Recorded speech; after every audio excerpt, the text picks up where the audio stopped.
The chandeliers were still burning when the doors came apart. Men in tactical black flooded the marble floor, and a helicopter dropped onto the lawn, its light sweeping the room like a lamp over a prison yard. 200 of the richest people in the country froze with their glasses half raised. "This is a private event," the curator said, smooth and bored. "Whoever authorized this will regret it." An officer held up a folded page. "You have no right to be in this room. Do you know who I am?" "We do," the officer said. "That's why we brought the warrant." "Security. Clear them out. Now." But his own men only looked at the floor and did not move. Near a column of white orchids, a woman in deep green stood very still. Ren.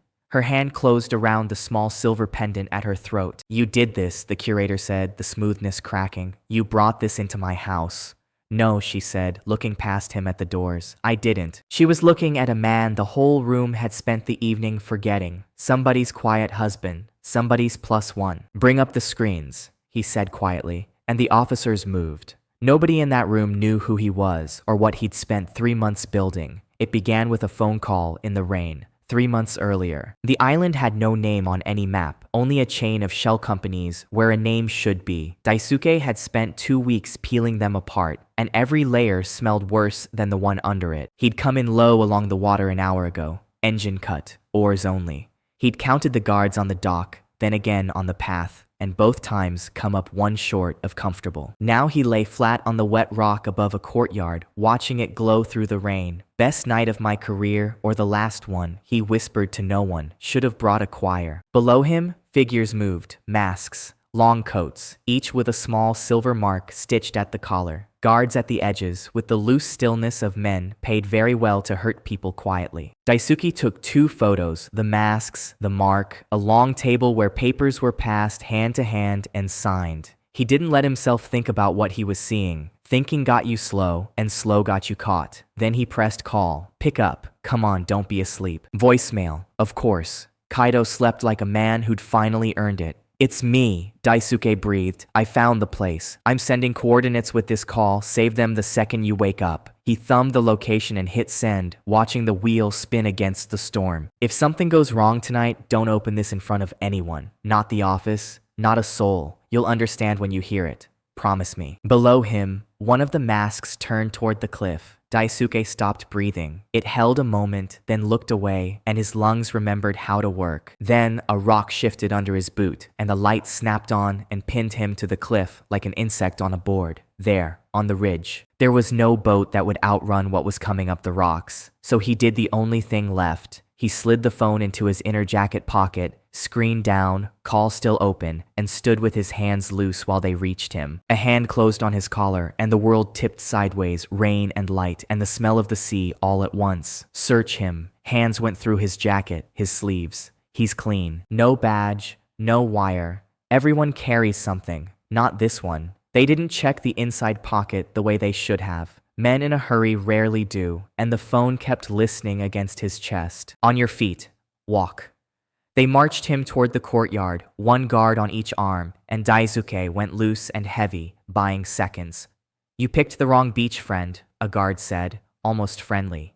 "People who come here don't leave." "I hear the home life's overrated," Daisuke said. His voice didn't shake. He was proud of that later, in the small part of him that got to have a later. Footsteps on wet stone, a gate, the sea, and then, closer, a woman low, certain, the voice of someone used to being obeyed.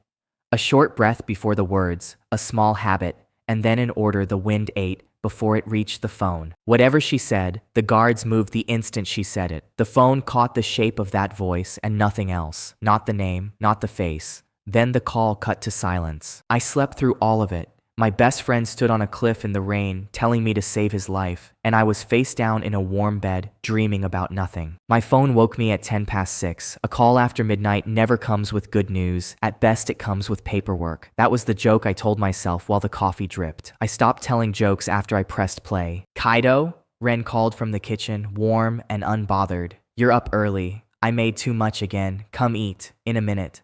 I plugged in my earphones. Some old instinct said this wasn't a message for a kitchen. Rain, wind, Daisuke's whisper coordinates, a warning, promise me. And then the other voice, the woman, that short breath before the words. I played it again, a third time. My thumb stopped moving over the screen. There was something in that breath my brain kept reaching for and dropping, the way you almost catch a name and it slides off, and you tell yourself you never really knew it. Kaido. Ren was in the doorway now, apron over her work blouse, a plate in one hand. Easy, lovely, mine. You look like a ghost walked across the table. What is it? I had just lost my appetite for marriage and toast. Work thing. Came in overnight. I have to go in early. On a Saturday? You haven't done that since we met. New client. Difficult one. It won't wait. She set the plate down anyway, right where I sat, as if the smell could talk me out of it. It never does with you, she said. Then the cat jumped onto the counter, walked halfway toward her, and stopped dead tail flat, ears pinned, staring at her like a stranger wearing her face. It hissed, low, and shot under the couch. Charming animal, Ren laughed, and the sound was so ordinary I hated the recording for existing. He's moody in the mornings, I said. We have that in common. You have more than that in common. She kissed the top of my head. Go save your difficult client. Eat something that isn't coffee. I kissed her cheek on the way out, because I always did, and because not doing it would have been a question I wasn't ready to ask. In the car, I called the office instead of starting the engine. The smart move was to hand it to the analyst and treat it as evidence, cold and clean, the way I was trained to. It's me. I need coordinates run and audio cleaned, quietly, off the books. You sound rough, the analyst said. Whose case is this? Yours or one of your midnight specials? It's Daisuke's. The name came out too careful, like a step you take when you already suspect the stare isn't there. He sent it and went quiet. I need to know why. A short pause. She'd met Daisuke twice enough to know he didn't go quiet by accident. Come in, she said. I'll wake the machines up. I pulled out of the drive. Behind me, the house sat calm and expensive and safe, the safest place I owned. At a red light, I caught my own face in the mirror, calm, ordinary, a man on his way to work. Nobody would have guessed a dead friend was talking in my ear. The woman's voice was still there, that short breath, that almost name. I told myself it could have been anyone, and I am very good at telling myself things. I just couldn't make myself believe it. Not yet. The office didn't have my name on the door, or a name on the door at all. That was the point. Names invite visitors, and visitors leave fingerprints. 2 rooms above a shuttered print shop, 1 coffee machine that lied about being clean, and the best forensic audio rig in the city on a desk that wobbled if you leaned on it wrong. The analyst had built the place to be forgettable, and forgettable was the most expensive thing you could buy. She had the recording up on 3 screens before I sat down. Sit. Don't hover. You hover when you're scared, and it makes me nervous. I'm not scared. You drove here in 11 minutes. It's a 20-minute drive. Sit.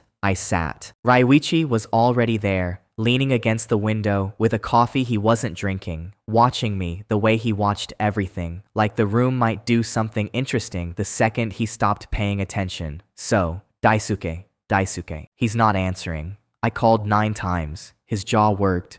That's not a Daisuke thing. Daisuke answers on the second ring just to tell you he's busy. Play it, I said. From the top. Rain filled the room. Then Daisuke's voice, thin and fast, the coordinates, the warning, promise me. Ryuichi pushed off the window and stood very still. He'd heard a lot of last messages in his life. He knew the shape of one, then the woman. The short breath, the order swallowed by wind, then silence. The coffee machine gurgled, obscene in the quiet. Again, I said. She played it again. My hand had drifted toward the replay key without my permission, like I could squeeze more out of the file by wanting it hard enough. I pulled it back, the coordinates first. Where was he? A map bloomed across the middle screen coastline, a scatter of islands, a pin dropping onto a green shape far off the shipping lanes. Here. Private, and I mean private. No ferry, no address, no name. Everything has an owner, Ryuichi said. Sure. She pulled up a spider's web of boxes and lines. Owned by a company, owned by a company, owned by a trust in a country that thinks paperwork is a personality. I went 4 layers down and hit a wall built by someone who does this for a living. Somebody spent real money making this boring. Boring on purpose is the loudest thing I've seen all week. Give me the top of the chain, the last box before the wall, a consulting firm. No website, no clients you can find, an address that's a mail drop above a dry cleaner. But it files everything legal has to breathe somewhere. And this breathes through a lawyer named on 3 of the shells. Same signature, 3 companies. That's a person, not a ghost. Then that's a thread. Don't pull it yet. Hold it. Holding threads isn't my favorite hobby. It's mine. Humor me. Ryuichi set his coffee down. Then we go. Tonight. I take the water route. I'm a shadow. I'm back before numbered Daisuke went in alone, and Daisuke isn't answering his phone. The words tasted like metal. We don't feed the same island a second friend before we know what it eats. He held my eyes a long second, then looked away first. He knew I was right, and he hated it. Fine. Then give me something to do that isn't sitting here. The island's paper trail. Pull it apart, slowly. I want to know who built the wall. He grabbed his jacket, glad of a direction, and I let him go, because a Ryuichi with nothing to do was a Ryuichi who did something stupid. He'll go anyway, the analyst said when the door clicked. Not tonight, but soon. And you'll let him, because you'll need what's on that island, and he's the only one of us who can walk in and out of a place like that. I know, that's why I'm not thinking about it yet. She said nothing, working the machine, so she didn't have to sit still and feel the empty chair Daisuke used to spin in. Then she turned to me. Done circling. Now the part you actually came for. The voice. Can you clean it? I can make it louder. I can't make it a person. She dragged the waveform wide, a ragged mountain range of noise. You want a name off this. There's no name in here. There's a person with lungs and weather and a phone in a pocket. Male or female? Female. Probably. That's the one thing I'll give you. And in pencil, not ink. She tapped the screen. With this much noise, I could accuse half the coastline and one angry kettle. I almost smiled. Play the last 3 seconds. Before the order, just the breath. She played it. That short intake. In, and then the words, gone before they arrived. Something in me went cold and certain, and I stamped on it hard, the way you stamp on a spark near dry grass. Again. Kaido. Her voice softened, which was worse than a snap. What am I listening for?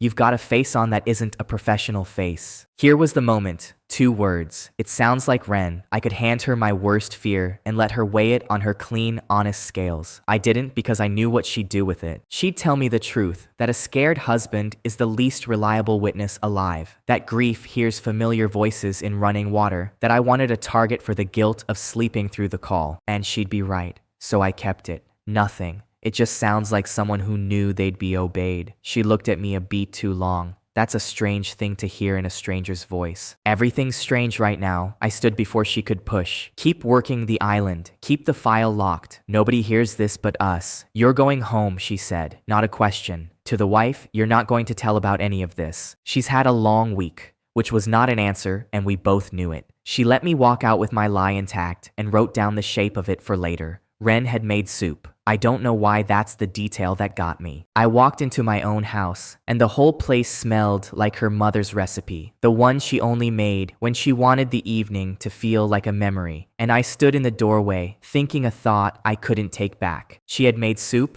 smiled, and possibly joined organized crime. Marriage was developing range. There he is. She came around the counter and kissed me, warm hands on my face. You look terrible. Difficult client, win or lose, draw, long day, sit, eat. Tell me the boring parts. I like the boring parts. I sat at our table, in our life, and let her set a bowl in front of me. The cat watched from the top of the fridge, a small gray judge. New client, Saturday client, what's his crime? Money. It's always money. Whose money? His, mostly. He'd like it to stay that way. I made myself take a spoonful. It was perfect. Of course it was. You always do that. Do what? Make it small. A man calls you on a weekend because his whole world is on fire, and you come home and call it money. She rested her chin on her hand. I used to think it was modesty. Now I think you just don't like telling me things. The spoon stopped halfway to my mouth. A fair hit, and tonight the most dangerous sentence she could have chosen, thrown out like a joke. I tell you things. You tell me the endings. Never the middles. She smiled to take the edge off. It's fine. I married a locked drawer. I knew what I was getting. How was your day? I said, because I am nothing if not a man who changes the subject. Something crossed her face, quick, a cloud over a window. Work, partners being partners. Tell me. You'd be asleep before the second sentence. She reached across to touch my wrist. Eat your soup, investigator. Then her phone buzzed, face down, lighting the underside of the wood. She glanced at it and her hand moved to it before her eyes finished the thought. A reflex faster than choice. Sorry, this one I have to take. She stood and walked toward the hall, not the living room, where I could hear. The hall. Yes. The warmth drained out of her voice like heat off a stone at dusk. No, I told you, I will handle it. A pause. Not now. Flat. Final. a voice I had never once heard her use with me. I said, "Not now." A longer pause. Whoever was on the line wasn't a person she could simply hang up on, and I filed that away. Because it's handled. Trust me on that much. Then she laughed, bright and easy, back in her kitchen voice as she came around the corner. Sorry, where were we? Boring parts. 6 years had taught me the difference between Ren tired and Ren pretending. This was the second one, tailored to fit exactly. I only knew it because tonight, for the first time, I had a reason to look. The cat got up, stretched, and moved along the top of the fridge until it was as far from her as the fridge allowed, then sat back down facing her. "Everything okay?" I asked. "Perfectly." She picked up her spoon and gave me the smile. The good one. The one I married. And for the first time in 6 years, I looked at it and couldn't find the bottom of it. "Just tired," I said, before she could ask what I was staring at. "It's been a day. Then finish your soup and come to bed." She squeezed my hand warm, steady, and I thought about a short breath before an order and couldn't make the two women in my head be the same person. I couldn't make them be different people either. That was the thought I carried up the stairs and lay down next to, while beside me, my wife breathed slow and even, asleep or doing a very good impression of it. I found the symbol at 7 in the morning, which is a stupid time to find out anything. Ren was still half asleep, moving through the bedroom in that slow underwater way she had before coffee, and I was pretending to check email while I watched her get dressed. 6 years married, and I still watched her get dressed. That part wasn't detective work. That part was just me. She pulled a new set from the drawer, something soft and pale, and there on the hip was a small stitched mark, silver thread, clean lines, a shape that meant nothing and everything at once. I'd seen it twice this week, once on a pendant in a photograph I wasn't supposed to have, and once on the collar of a coat on an island with no name. My stomach did something I chose to ignore. "That's new," I said, easy, still looking at my phone. "Nice, expensive looking."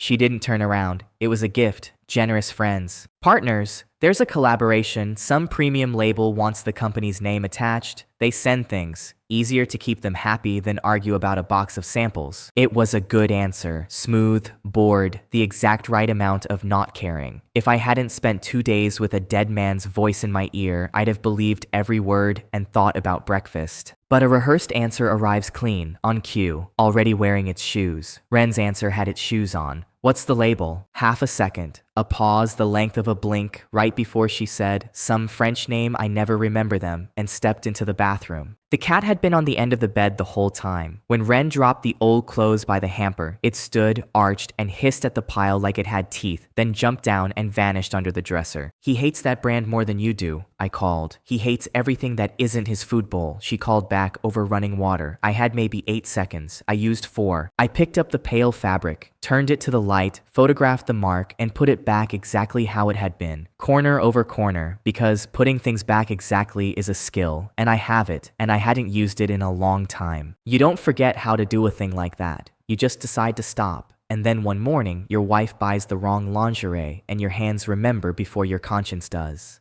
My marriage had acquired a logo. Apparently, that was bad. I sent the photo to the analyst with 3 words: "Run this symbol." Then kissed my wife when she came out with her hair pinned up, told her to have a good day, and drove to work to investigate my own bedroom. That was the morning I stopped being only a worried husband. There was no line in the sand. I just took the photo, put the fabric back, and something in me quietly changed jobs. The analyst had the symbol up when I got in, and she wasn't joking. She joked through everything: the coordinates, the voice, her third coffee. Now she was leaning at the screen with her arms crossed and no punchline anywhere on her face. "Where did you get this? Does it matter?" "It matters to me. It might matter legally. So yes, home." The word sat between us like a dropped glass nobody wanted to be blamed for.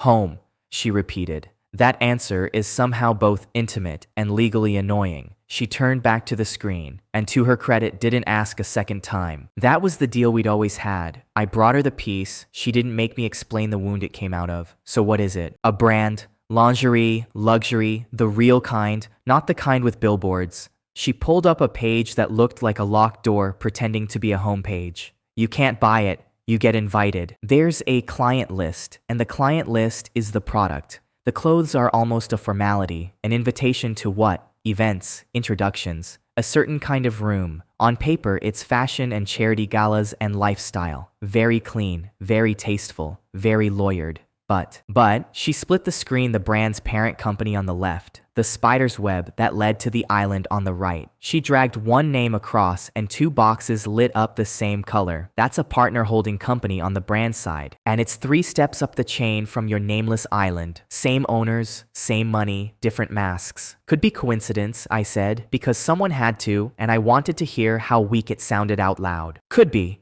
100,000 companies out there, and these two happen to share a parent that files out of the same tiny office as your dry cleaner lawyer. Sure, I love a coincidence. I get maybe 1 a year, and I never trust it. She pulled the lawyer's name up beside the other 2. 3 boxes now, all the same color. The brand, the island, the wall. One man's signature holds all 3 together. He thinks that's clever. It's the opposite. It's a handle. Even Ryuichi, sprawled by the window, sat up. So the brand and the island are the same animal. They have the same landlord. That's not proof of a crime. It's proof of a shape. A very ugly shape. Daisuke had died to point at something, and here it was starting to point back. Ryuichi stood, then let me look at the island. Just the route, the docks, not yet. We finally have a thread, which is exactly why we don't yank it in the dark. I put a hand on his shoulder. We pull the brand. It's public, it's soft, it's legal to look at. Nobody dies checking a fashion label. He sat back down. He was learning that patience was the only weapon we had, that the other side didn't. You know what kills me? He said, quieter. Daisuke called you. Not the police, not a paper. You.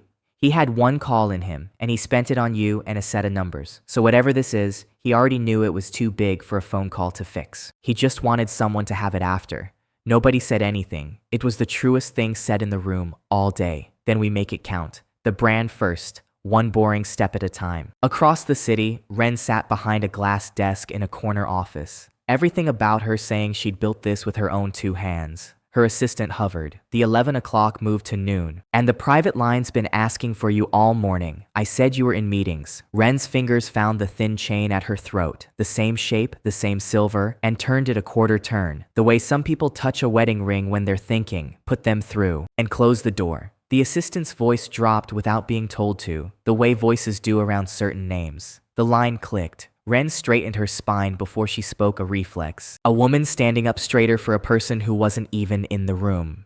I've been in meetings. A pause, then lower. Yes, I remember what the investment covered. I was there when we would have folded without it. The contracts, the introductions, the protection when the takeover came. I haven't forgotten a line of it. You make sure I never do. She listened. Her jaw tightened. He's a tax attorney. He handles other people's boredom for a living. He asks about my day and falls asleep by the second sentence. There's nothing there. I said there's nothing there. Trust me on that much. She listened again, and whatever came through made her look, for 1 second, like a much younger woman, the one who'd sat in this same building with the numbers all red and the vultures already at the door. I know what you did for us, she said. The steel gone, something older underneath. Every desk out there has a person at it because of that money. I don't need the reminder. I live in the reminder. She glanced through the glass at the rows of people typing. The company she'd saved with somebody else's hand on her shoulder. It's handled. He'll never see it. He's the last person who'd ever see it. She hung up first, sat a moment with her hand flat on the glass, then touched the pendant again, settling it. The way you settle a crown you've decided to keep wearing. She had bought her company back with that pendant. She just hadn't read the second page of the price. Back in my office, I was listening to a different call. Exclusive clients. The analyst read off the brand's careful language. Invitation only. A private circle of members and patrons. Exclusive usually meant expensive. In my week, it meant fatal. Dig under it, quietly. No requests with my name on them. Follow the money the boring way, where the payments go, who the patrons are, which charity is really a door. That's slow. Slow is the whole plan. Fast is what got Daisuke a phone call and a silence. Every step legal, every step saved. There's a charity attached, she said, scrolling. A foundation. Galas, auctions, big names, lending it their faces once a year and going home feeling clean. And the donations route through the same holding company. So the charity isn't a charity. It's a laundry with good lighting, which means the events aren't events. The events are the filter. You get invited, you show up, they see how you behave when the room is expensive and the rules are quiet. That's the interview. The clothes are just the badge you wear to it. I thought about a small silver mark on pale fabric in my own drawer. My wife had a badge, and I'd been sleeping next to it for who knows how long. And if the money leads somewhere you don't want it to? I didn't answer. She noticed. She kept typing anyway. Open the brand trail, all the way down. I want to know exactly how expensive being invited really is. That night, I got home before Rin. I stood in our bedroom and did not open the drawer. I wanted to lay it all out and stop guessing. But a badge in a drawer only tells you what someone owns, not what they've done or what was done to them, and those are very different questions. So I left it shut, fed the cat, who ate with one eye on the bedroom door, and waited for my wife to come home wearing her ordinary face. The trail was open now, and there was no closing it. I just didn't know yet that following it would cost me another friend first. Ryuichi wanted to kick the door and run at the flames. I wanted to find the gas line and follow it back to whoever lit the match. So while he sulked about the island, I gave the analyst the boring job, and the boring job started paying. Sit down, she said when I came in. I followed the money the slow, legal, deeply unglamorous way, and I have good news and bad news. Good news. The brand is clean. She spun a screen toward me. Every filing in order, taxes paid, charity registered, not one thing you could take to a judge. And the bad news? It's clean in the way a knife is clean. She let that sit. Somebody wipes it down after every use. That's not innocence. That's maintenance. The map she'd built wasn't a lecture, thank God. It was a picture, the brand in the center, a ring of small companies around it, and around those, a wider ring of names I half recognized from business pages and charity galas. Walk me through it. One line. The brand doesn't sell clothes. It sells a door. She traced the inner ring. Payments come in dressed as consulting, marketing, private lifestyle. They go out dressed as donations and event costs. Same holding company on both ends. Money walks in the front looking like fashion and walks out the back looking like philanthropy. And nowhere in the middle does it look like what it is, which is a filter. She tapped the outer names. These are the invited. You don't get in with money. Half these people have less than they pretend. You get in by being useful or by being catchable. The brand finds people at the exact moment they're desperate, hands them a rope, and never mentions the rope is also a leash. I thought about a woman years ago in a corner office, watching red numbers eat her life's work. Say a company's about to be swallowed, I said carefully. Hostile takeover, debt, vultures at the door. Someone shows up with investment, protection, contracts, the right calls to the right politicians. Then that someone owns them. Not on paper, it's a partnership. But the day you take the rope, you stop being a person with a business and become an asset with a signature. She looked at me. Why? Who are we describing? Nobody. A hypothetical. Your hypotheticals have really specific handwriting lately. She held my eyes a second, then let it go because she'd already guessed and didn't want me to have to say it. Fine. Hypothetically. Year 1, it's introductions. A dinner. A photo on a wall, you tell yourself you're networking. Year 2, a contract you didn't fully read, signed at an event where everyone was charming and nobody wrote anything down. Year 3, a payment moves through your accounts, just for a night. Such a small thing to do for people who saved you. Year 4, you realize the small things have a folder now, and the folder has your name on it, and that's why you'll say yes to the next thing. So they don't recruit, they lend, and then they wait. They lend, and then they wait. By the time you understand the deal already understands you. Nobody's the villain in their own story. They're just a person who took one favor on the worst day of their life and spent every day since trying to make it not count. I sat with that. It fit a woman I knew far too well, and I hated how gently it fit. What does membership buy them? The invited. What do they actually get? Access to each other. To money that doesn't ask questions, protection that doesn't file reports, introductions that skip the line. And in exchange, the circle keeps a very organized drawer full of everything you'd rather nobody knew. She closed the window. It's blackmail, with a coat check. The lingerie is a napkin, so the safe trail leads all the way in. All the way in. The humor drained out of her face the way it had over the symbol. Kaido, this isn't paranoia. I'll say it once, so you don't have to wonder if I think you're losing it. You're not. This is real, it's big, and it eats people who poke it. That was the most frightening thing she'd ever said to me, mostly because she wasn't smiling. Then I'll poke it politely. My phone had buzzed twice while she talked a number I didn't know. A message that read like an opportunity and smelled like a trap. Somebody wants to meet. Says he knows things about the brand. Says he wants to help. That was fast. Too fast? Everything about these people is too fast or too slow, never normal speed. She frowned. Go, but go as the tax attorney, the boring husband. Don't let him meet the other one.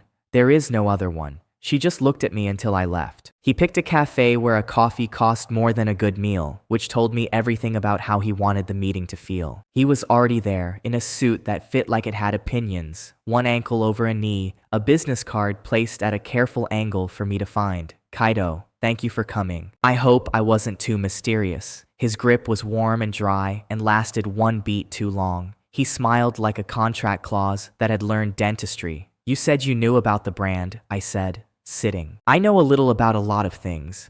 He slid the card over a consulting title, a name I already suspected was borrowed. Mostly I know when a good man is about to make his life complicated for no reason. And you strike me as a good man. You don't know me. I know enough. I know you're married to a remarkable woman who built something real out of nothing. And I know you've been asking questions about a brand that has nothing to do with you, the kind of thing that makes a remarkable woman's life harder for no gain. You keep saying remarkable, because she is. Do you know how few people survive what she survived 5 years ago, with the wolves already in the building? He shook his head with something that almost looked like real admiration, which was the most dangerous thing about him. She turned it into all of this. A person like that has friends now. Good friends. The kind who notice when someone starts turning over rocks near the garden. Friends who send strangers to warn her husband in cafes. Friends who prefer a quiet word over a loud problem. He spread his hands, reasonable, warm. I'm the quiet word, Kaido. Consider how much nicer I am than the alternatives. There it was, softer than a threat, sharper than advice. I kept my face where it was and let my eyes do the work instead, the way I used to. The low black car through the window, a driver still in it. The watch worth a year of the salary his card implied. The way his accent slid. Native somewhere he wasn't claiming to be from. A man who'd been told exactly what to say and was proud of how well he was saying it. I thought brands liked attention. He laughed. A small polished sound. Not this kind. This kind likes discretion, and discretion likes people who mind their own gardens. He leaned in. Do not create problems, Kaido. For yourself. For her. Problems have a way of arriving at the address of the person who started them. That sounds like a warning. It sounds like a favor. I'm very good at favors. Ask your wife. I let it land and let him see it land because a man like this needed to believe he'd scored. Under the table, I typed one line to the analyst with my thumb without looking down, an old habit that came back like it had never left. Plate, black sedan. Run him. I'll think about what you've said, I said, and stood. That's all I ask. He didn't stand this time. He'd decided I was small. Give my regards to Ren. Tell her the collaboration is going beautifully. He knew her first name. He knew about the collaboration. He'd wanted me to notice both, and I let my shoulders drop a little as I walked out the tired husband, exactly the man he'd come to see. My phone rang before I reached the car. He's not staff, the analyst said. No hello. The name on the card is a real firm, but that man isn't on any record for it. No photo, no filing, no history before about 4 years ago. And the plate comes back to a leasing company that comes back to guess. The holding company. The holding company. Kaido, he's a built person. They didn't send you a whistleblower. They sent you a mirror to see if you'd flinch. Then they already know I'm looking. They knew before you sat down. The meeting wasn't to inform you. It was to measure you. What did you give him? A tired husband who thinks about backing off. The exact man he came to buy. He left happy. And what did you get? His car. His accent. A phrase he used twice. The way he said Ren's name like he owned a share of it. I started the engine. And the single most useful thing anyone's given me all week. They're scared enough to move first. You don't send a man to measure someone you're not worried about. Daisuke was a lock they thought they'd broken. I'm a door they didn't know was there, and they just knocked to see if anyone was home. I sat at the light and didn't love the next thought. My safe trail, my careful, boring, legal little path. I'd walked it so gently, and they'd still felt every step because I'd thought of it as a trail and they'd built it as a tripwire. The good news was that a tripwire runs both ways. It tells you someone's coming, and it tells you exactly where they're standing. Across the city, Ren was in the middle of a meeting when her phone lit up. She glanced at it the way you glance at weather. Then she read it again, and the second time she stopped hearing the man across from her entirely. Your husband is asking questions. Her hand moved on its own, up to her throat, and closed around the pendant, covering it the way you cover a bruise before someone asks. Ren, you with us? Sorry. The smile snapped back, flawless, load-bearing.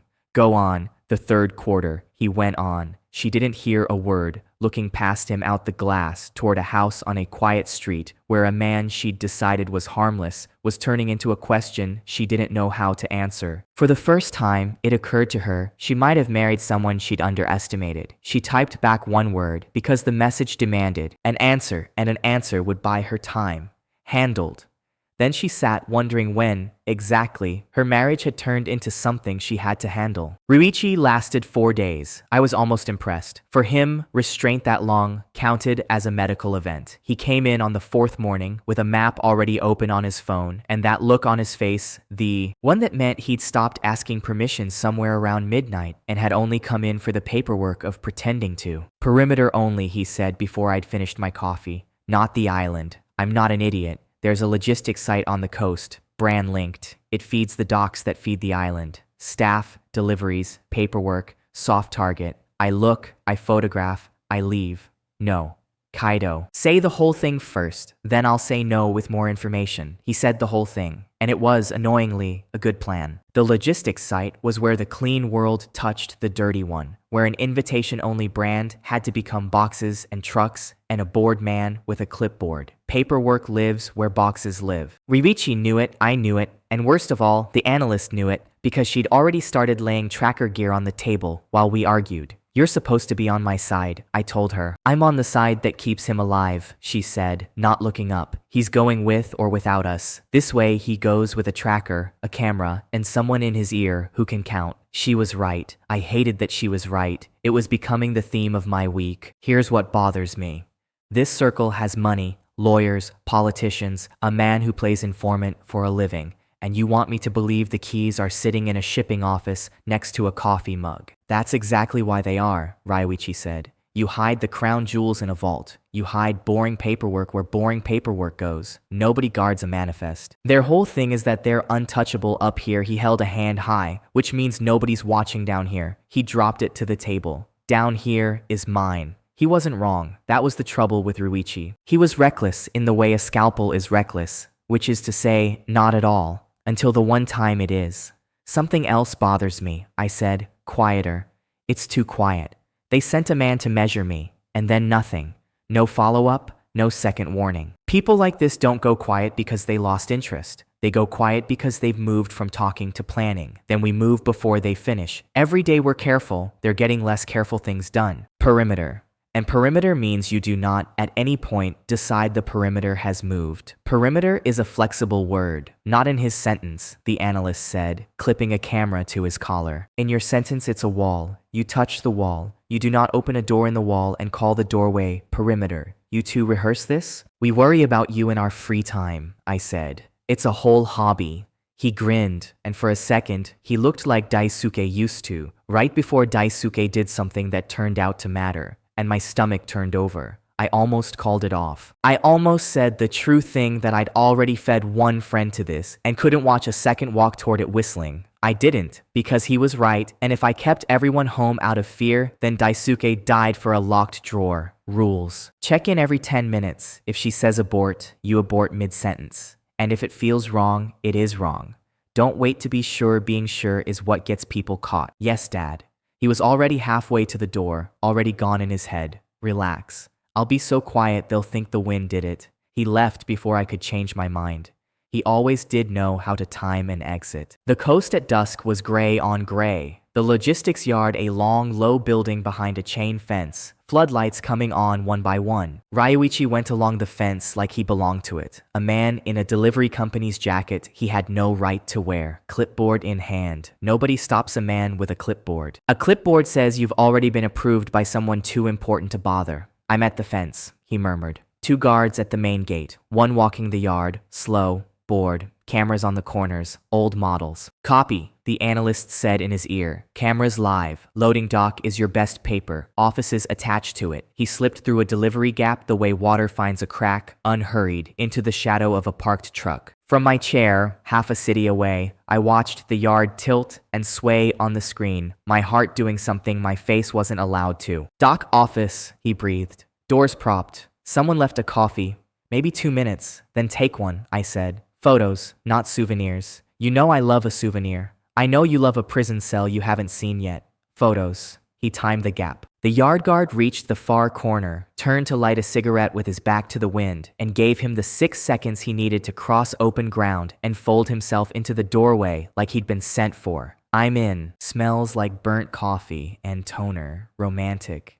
Focus. Papers on the desk, then out. You're on someone's break, not your own schedule. Inside, the office was exactly the kind of dull that hides important things. Manifests, a wall calendar, and on the desk, half under a folder, a printed sheet with a header he recognized before he could read it, because he'd seen the little silver shape twice now in briefings. The symbol, on the circle's own paperwork. Kaido, it's here. The marks on an internal doc. This isn't an invoice, this is hang on. He photographed it. Rows of coded entries, initials, amounts, a column that read like rank, another like assignments, not clients, members. It's a roster. Codes down the left, money in the middle, jobs on the right. Printed out because a printout doesn't sync to a server somebody can subpoena. A soft, disbelieving laugh. They're so careful they went and got careless. This is it. Don't fall in love with it in the room. Shoot it and leave. You can propose to it later. His hip caught a stacked sign by the door. It tipped, scraped,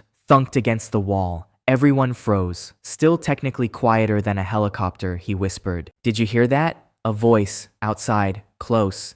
The yard guard. Hey, in the office? Out, the analyst said, flat and fast. Now, left. Behind the truck, back to the fence. Ryuichi took one more photo, the bottom of the page, a coded designation circled in someone's pen, a string of letters that meant nothing to him now and would mean everything later. Then he was moving, low, out the door a half second before Boots reached it.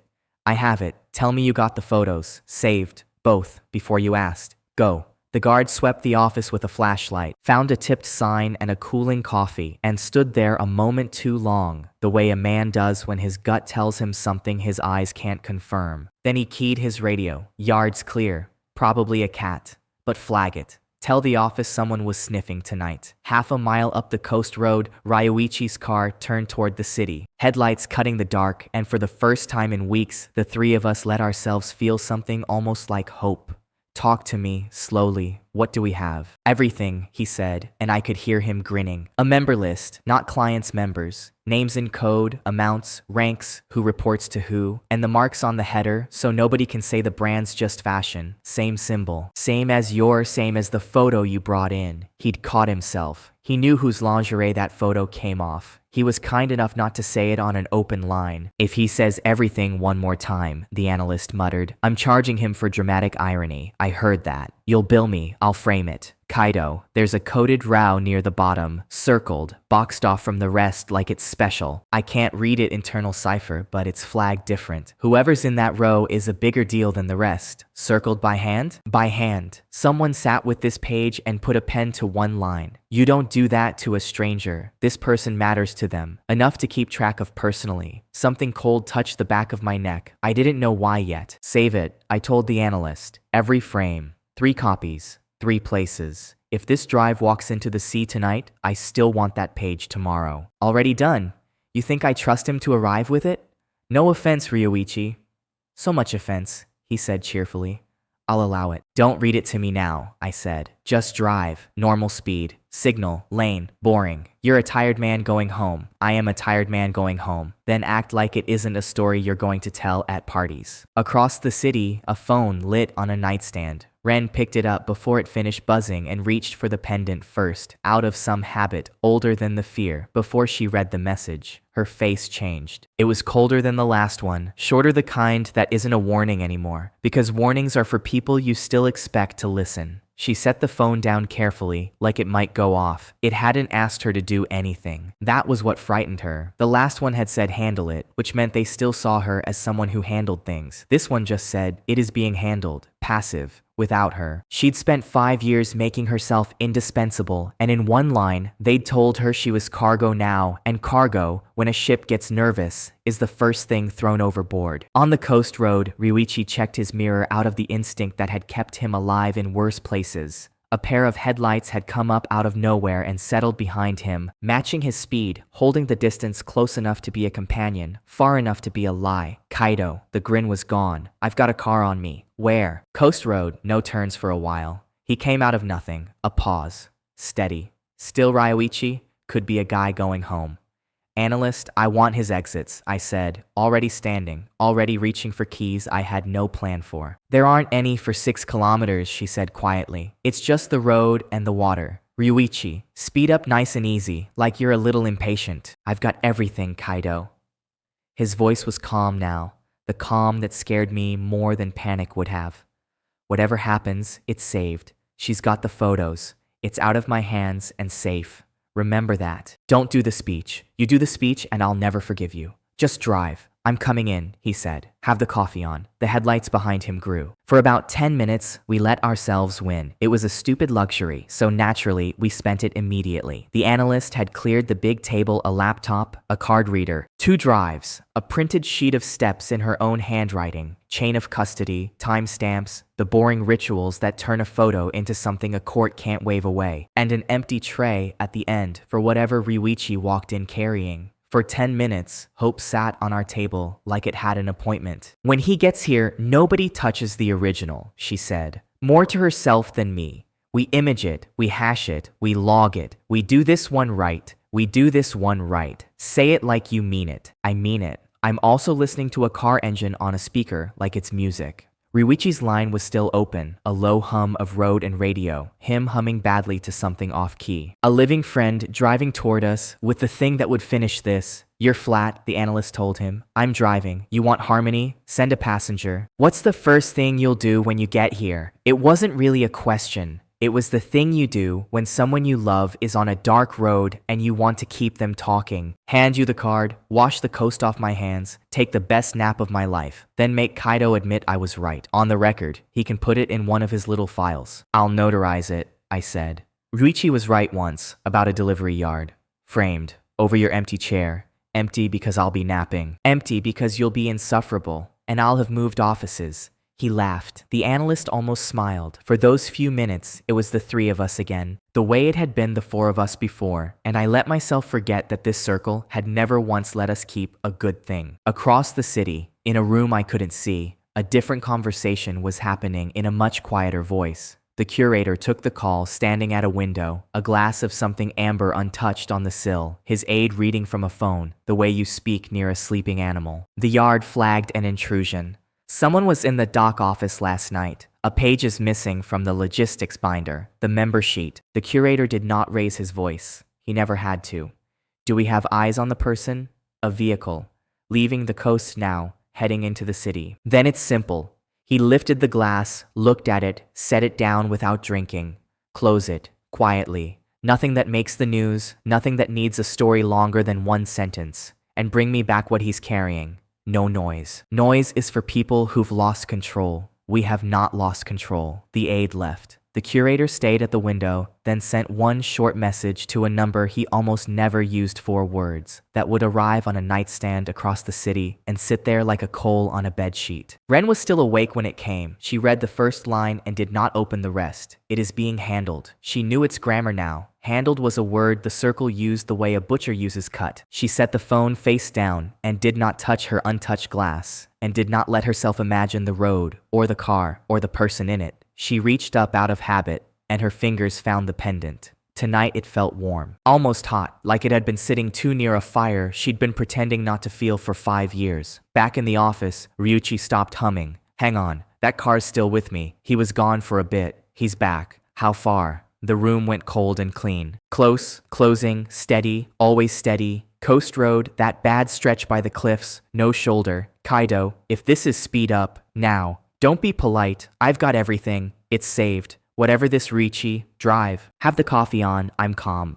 The line did something. Not a bang worse than a bang. A crunch, a long tearing scrape, a single short sound that a person makes and never gets to finish. And then wind, only wind. An open channel with no one on the other end of it. Ryuichi. I was standing. I don't remember standing. Ryuichi, say something. Wind. The analyst was already at her screen, her hands moving fast and wrong, the way hands move when the person can't afford to feel it yet. The tracker, the dot. It's the dot had stopped. On the map, on that thin cliff road, a small blue point sat perfectly still, blinking, going nowhere ever again. Neither of us said anything for a long time. The empty tray sat at the end of the table, waiting for a delivery that was never going to arrive. The road when I reached it an hour later was already tidy, not the wreck, the tidiness.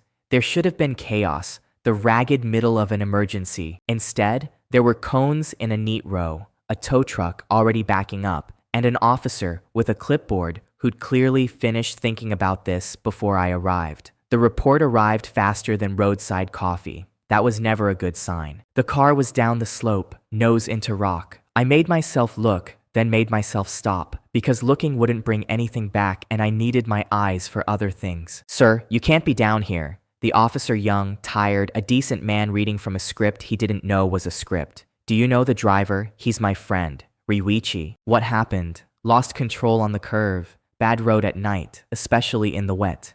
"It's dry." He glanced at the sky, the dry tarmac, back at his clipboard. "Roads can be deceptive." "They can. People are worse." I crouched at the edge of the tarmac, not touching anything, just looking. "Who called it in?"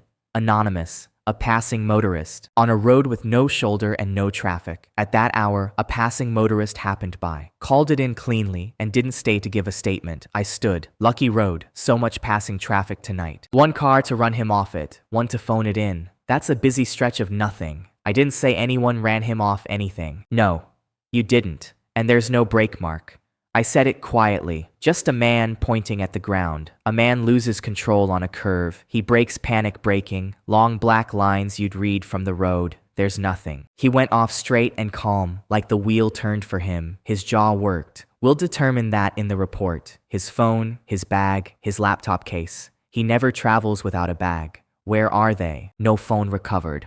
No bag." He said it too easily, a fact he knew before he'd searched, which told me he hadn't searched. Sometimes things are thrown from the vehicle. Thrown from a sealed car that went straight into rock at moderate speed. I looked at him until he looked away. No phone, no bag, no skid, and a report already written. "That's 4 things, officer. You seem like someone who can count to 4. He didn't answer. To his small credit, he didn't like the answer he didn't give. A message reached a phone across the city while I stood on that road. Ren felt it buzz and saw the words, "The leak is closed," and her thumb hovered over the reply and did not press it. For 5 years she told herself she was a passenger, that the terrible things happened above her, ordered by men she'd never met, that she only signed and smiled and moved money and never once put a hand on anyone. She hadn't given the order. She hadn't known his name. She just knew, with a certainty that made the pendant burn against her skin, that she'd been part of the machine that decided he could stop existing.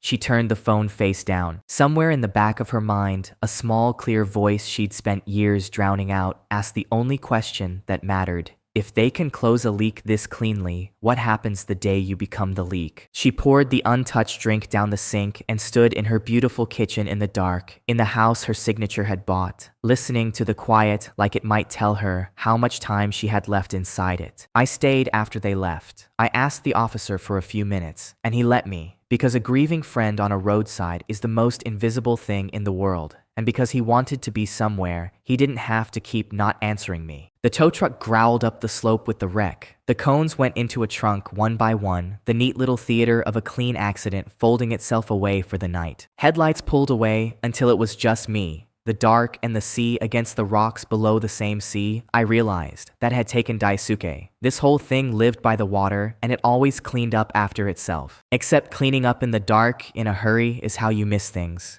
They'd swept the road and the near verge, so I didn't look there. Cleanup crews work a neat radius. The radius has an edge, and everything past it is exactly where physics left it. I went out into the long grass down the slope. On my knees, phone light in short sweeps, past where any tired killer would have decided a small thing was probably in the sea by now. A shoe, a length of door trim. Then, farther than either, a glint in the roots, half pressed into the mud. A small dark rectangle cracked across the face, one corner sheared off. A memory card, or what was left of one, flung far enough and small enough that men in a hurry hadn't crawled through wet grass for it. Maybe dead, probably dead. But a perfect cleanup with one thing missing isn't perfect anymore. It's a lie with a corner lifted. I picked it up like it was made of glass and put it in my inner pocket, screen side down, the way a better man than me had once carried a phone on an island. The office lights were still on when I got back. The analyst opened the door before I knocked, looked at my face, then passed me at the empty space where a second person should have been, and stopped asking the question before she finished it. "He's gone," I said. She nodded. She didn't cry. She stepped back to let me in, and her hand shook once on the door frame, and then went still by force. "Give me the fragment." I laid the cracked card in her palm. She turned it over under the light, reading the damage the way I'd read the road. "It's bad. Corner's gone. Might be nothing. Might be a smear. Might be something. Might be something."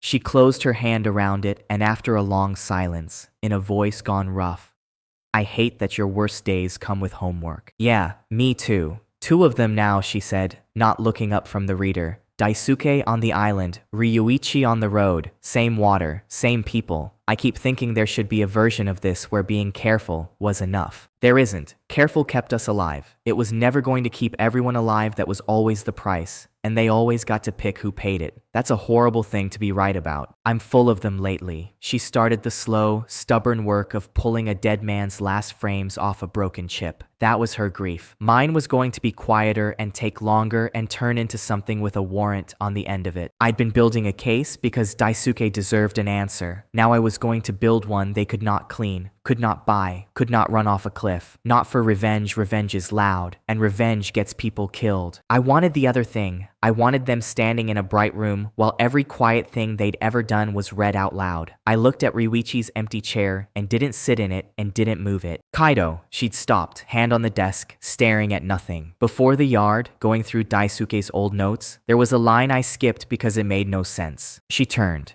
"He wrote something about your cat. The collar. If it ever goes bad, look where nobody looks." The room got very quiet. "The collar," I said. I went back the next morning because grief keeps office hours, and so do I. Not to the road to the small regional station where a detective named Sano had inherited Ryuichi's file, and, from the look of his desk, 300 others. He was older than the roadside officer, heavier, the kind of tired that stops being about sleep. He had the report open when I sat down, and he'd already decided how the conversation would go. "You're the friend. I'm sorry for your loss. Hard road, that stretch. We see it more than you'd think," he said. "Routine accident," with the confidence of a man who had never met a routine. "Can I ask you 3 things?" I said. "Then I'll leave you alone. I promise not to be the grieving man who won't accept it. Nobody likes that man." Sano leaned back, a little disarmed. "3 things. 1. The report says loss of control on a wet curve. It didn't rain that night, or the night before. The road was dry when I stood on it 6 hours later. Where did the water come from?" His pen stopped. "It can be misphrased. Boilerplate." 2. There were no braking marks. A man who loses control brakes, hard, on instinct, and leaves a long black signature you can read from a car window. Your own scene photos show clean tarmac to the edge. I kept my voice flat, almost bored, the way you keep it when you want the facts to be the loud part. A car goes off a curve without braking either because the driver was unconscious before it, or because the wheel was helped. Neither is loss of control. Sano wasn't writing anymore. He was looking at me the way a man looks when a shape in the water turns out to have teeth. "That's 2. You said 3. You've been doing this a long time. You already saw the dry road and the clean tarmac. You wrote it down and then unwrote it because someone made it clear a fast, boring answer would be appreciated by important people. I'm not judging you. I'm telling you I saw it too." His face didn't move, which is how I knew I'd landed it. 3. His phone, his bag, and his laptop case aren't in the evidence log. He never traveled without all 3. Your officer said they may have been thrown from the vehicle. So I'd like to know how a phone gets thrown from a sealed car, going straight into rock, and why your people didn't find it in the grass when I found other things in that same grass with a cheap flashlight and no training. That last part was a small lie. I had a great deal of training. Sano didn't need to know which of us was the professional. What things? Debris. Personal effects. Nothing I've disturbed. I'm not accusing you, detective. I think you got handed a clean report with a bow on it and a suggestion you'd be doing everyone a favor by filing it fast. I'm just asking you to notice it doesn't survive 3 questions. Real accidents always do. He was quiet a long moment. Then he closed the folder, which is the single most honest thing a man in his position can do. I can't reopen this on a hunch. There's no body of evidence. He stopped. There's a lot of pressure attached to a fast close on this one. More than a road death should carry. I noticed. I chose not to notice. I'm not asking you to fall on a sword. Keep the file in a drawer instead of a shredder. When I bring you something that survives 30 questions, I want a person on the other end who already stopped believing the bull. He studied me. Who are you exactly? Friends of dead couriers don't usually run a scene better than my officers. I'm a tax attorney, I said, and stood. Sure you are. He didn't smile. He didn't put the folder in the shredder either. Bring me something real, tax attorney. And be careful. People who close roads that fast don't like it when the road talks back. One more thing, I said at the door. The fast answer, not a name. Just how high did it feel? Sano decided a man who'd noticed everything else deserved the truth. Higher than a road death should reach. Somebody made a call, and then somebody that somebody was afraid of made a call, and by the time it got to me, it wasn't a request. That's more than I should say. It's enough. It's a shape. Everything's a shape with you. Lately, everything is. Outside, my phone had a message from the analyst. The fragment lives, maybe. Come in a second, older, unread from Ren. Dinner's ready. Are you coming home? I stood in the parking lot with my thumb over the words and, for the first time, couldn't make myself send even a lie. I'd lied to Ren every day for weeks. Work thing, long day, difficult client. Small lies I told myself were shields. But a lie back to "Are you coming home?" would pretend the home still existed the way she meant it, and I couldn't type it because a man I loved was in a drawer at a morgue and the reason might be sleeping in my bed. I drove to the office. Across the city, a plate of food went cold, untouched, while a woman sat in front of it and did not eat and did not call again. She'd built her whole life on managing any room she walked into. She was starting to understand that the one room she couldn't manage was the one with her husband in it. The analyst hadn't slept. The coffee cemetery around her keyboard told me that, and she'd stopped pretending to be okay, which for her was practically a scream. The card's a mess. Corners gone. So a chunk of the directory's just noise. But some sectors are intact, and I'm pulling frames. Slow. Everyone takes an hour and a half. Come out as garbage. But there are frames on here, Kaido. He got something. Give me days. Take them. Nothing about this is fast anymore. She nodded, hesitated, then pulled up an old window of Daisuke's, her face doing a complicated thing.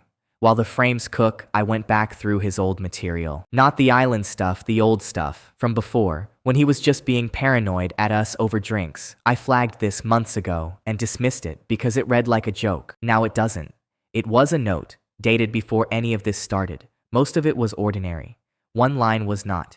If it ever goes bad, and it always goes bad, don't look in the smart places. They watch the smart places. Look where nobody looks. K's cat is smarter than my whole encryption setup. There was more under it, in the same cramped hand, added on a different night. Told K it was a gift. It is a gift. Best kind, the kind that only matters if everything else goes wrong. If you're reading this and everything went wrong, sorry, and also, told you so. Even his contingency plans had a punchline. Even dead, he'd found a way to say I told you so, and I did the closest thing to laughing a person can do while their throat is closing. What collar? The analyst said, watching my face. He wrote the collar in the margin with an arrow. What collar? My cat. My voice didn't sound like mine. Daisuke gave my cat a collar months ago, as a joke. He turned up with this fancy tactical thing and said I had to stop. People betray you. Cats just ignore you. At least you know where you stand.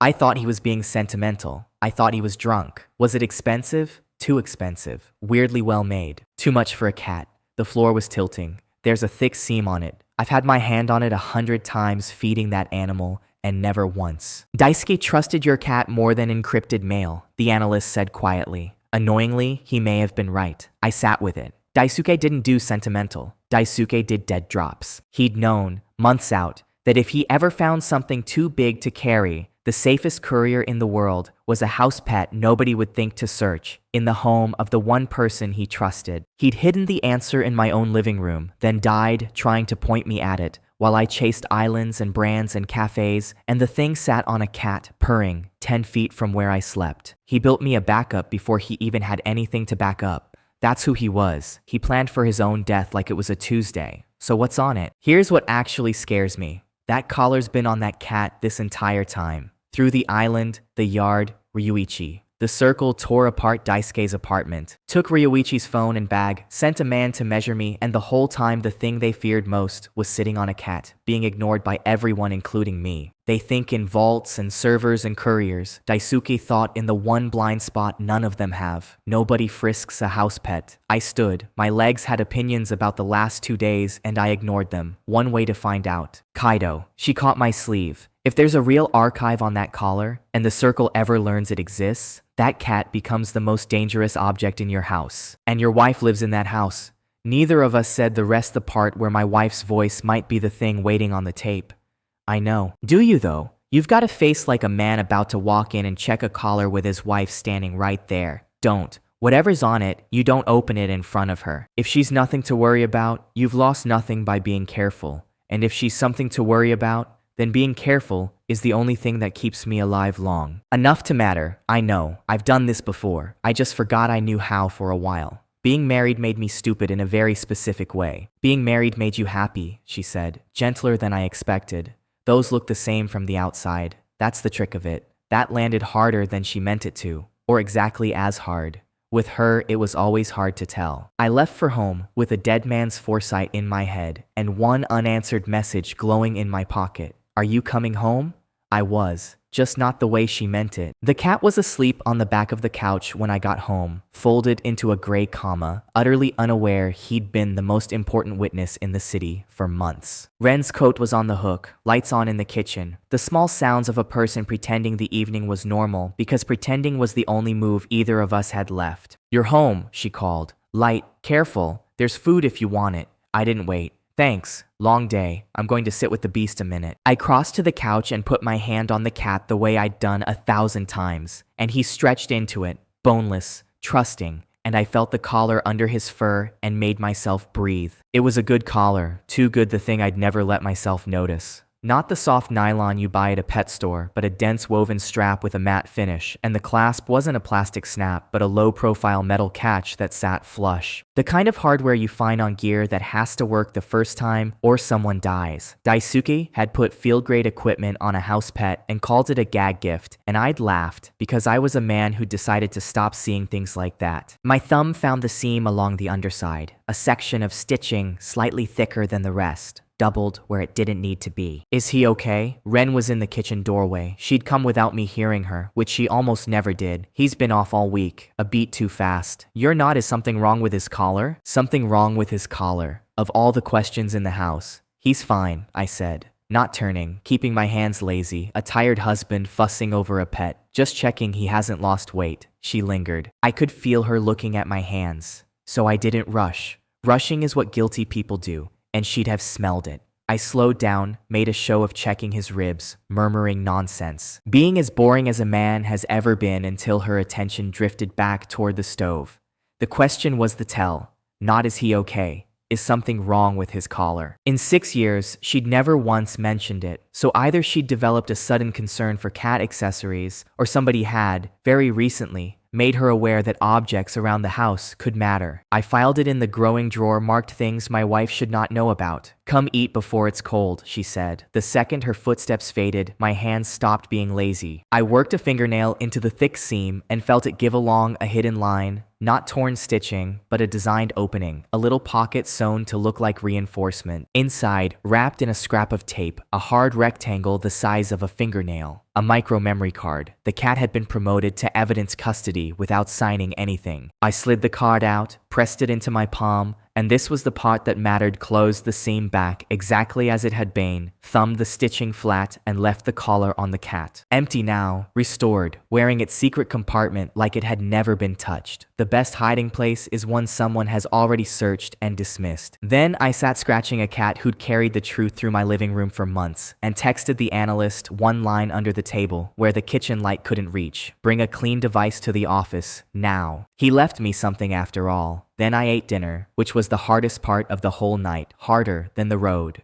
harder than the grass. I sat across from Ren with a memory card burning a hole in my pocket, ate her cooking, asked about her day, let her ask about mine, and lied smoothly, warmly. She smiled at the lie, and I couldn't tell anymore whether she believed it or was matching me lie for lie across our own table. You're quiet. Ryuichi, true, and I could use it, and I hated that I could use it. A work friend. There was an accident. Her fork paused, just a fraction. Then she reached across and covered my hand with hers, warm, steady, and I did not know, genuinely did not know whether it was comfort or reconnaissance. I'm sorry, that's awful. Were you close? Getting there. We were getting there.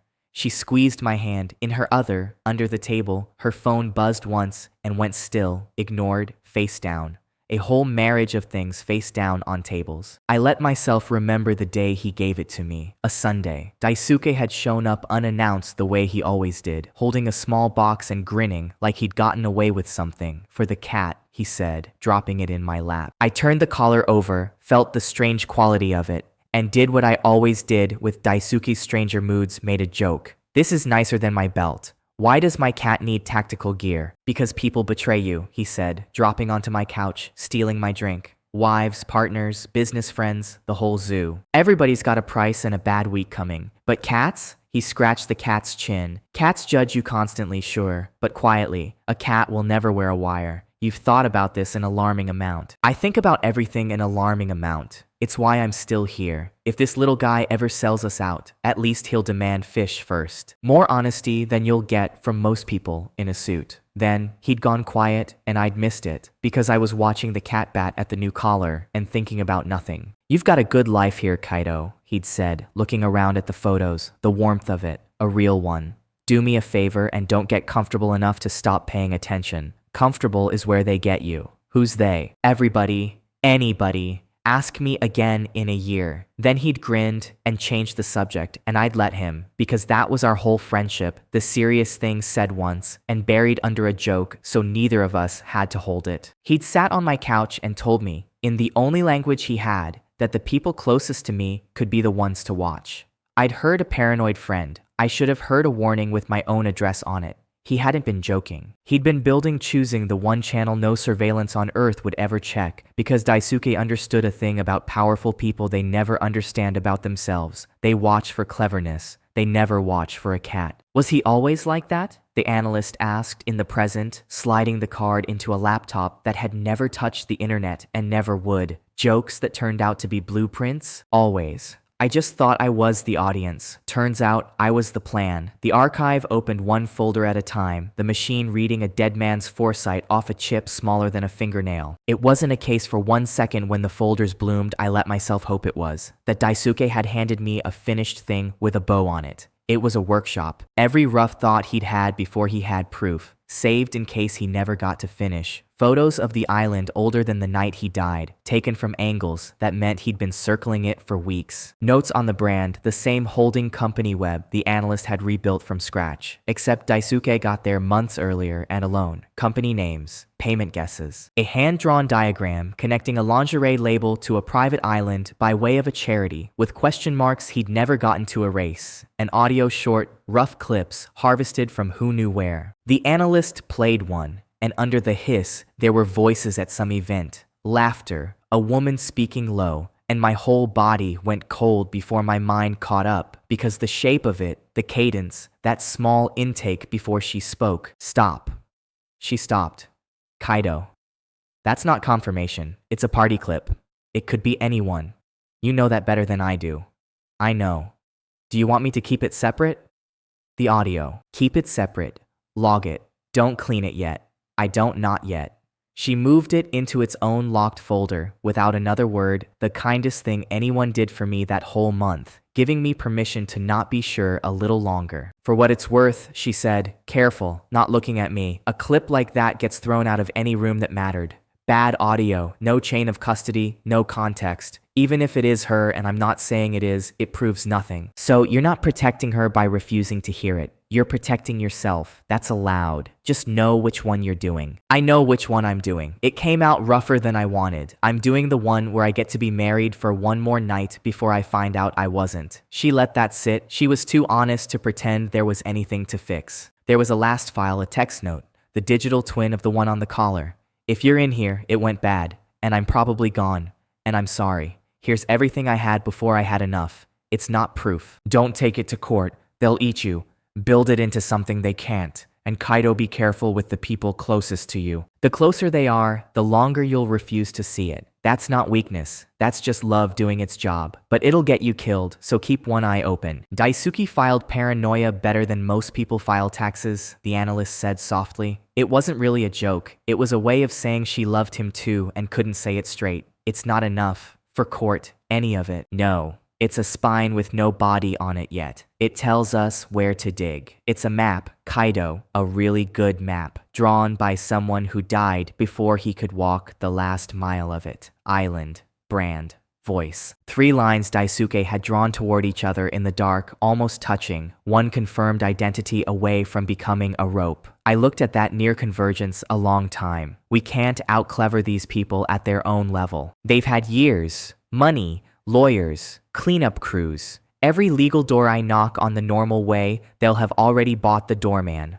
I stood. I've been doing this as a husband with a hobby. That ends tonight. Meaning what? Meaning I still have keys I swore I'd never use again. I put my hand flat on the table beside a dead friend's map. I need access to the old case, the real files, the buried ones. And to get those, I have to become someone I retired from being. She looked at me a long moment, and something in her face said she'd been dreading this and known it was coming since the night the tracker stopped. Then you should know what walking back through that door costs. Because it doesn't open the other way. I know exactly what it costs. I'm going to pay it anyway. On my way out, I looked back at the gray comma of a cat asleep on the couch, wearing an empty collar he'd guarded without ever knowing he was guarding it. Daisuke had trusted an animal with the truth because he couldn't trust the people. And the terrible, quiet lesson under all of it was that he'd been right. The cat had never once let me down. I couldn't say the same for anyone who could talk. There's a phone number I keep in my head instead of my phone.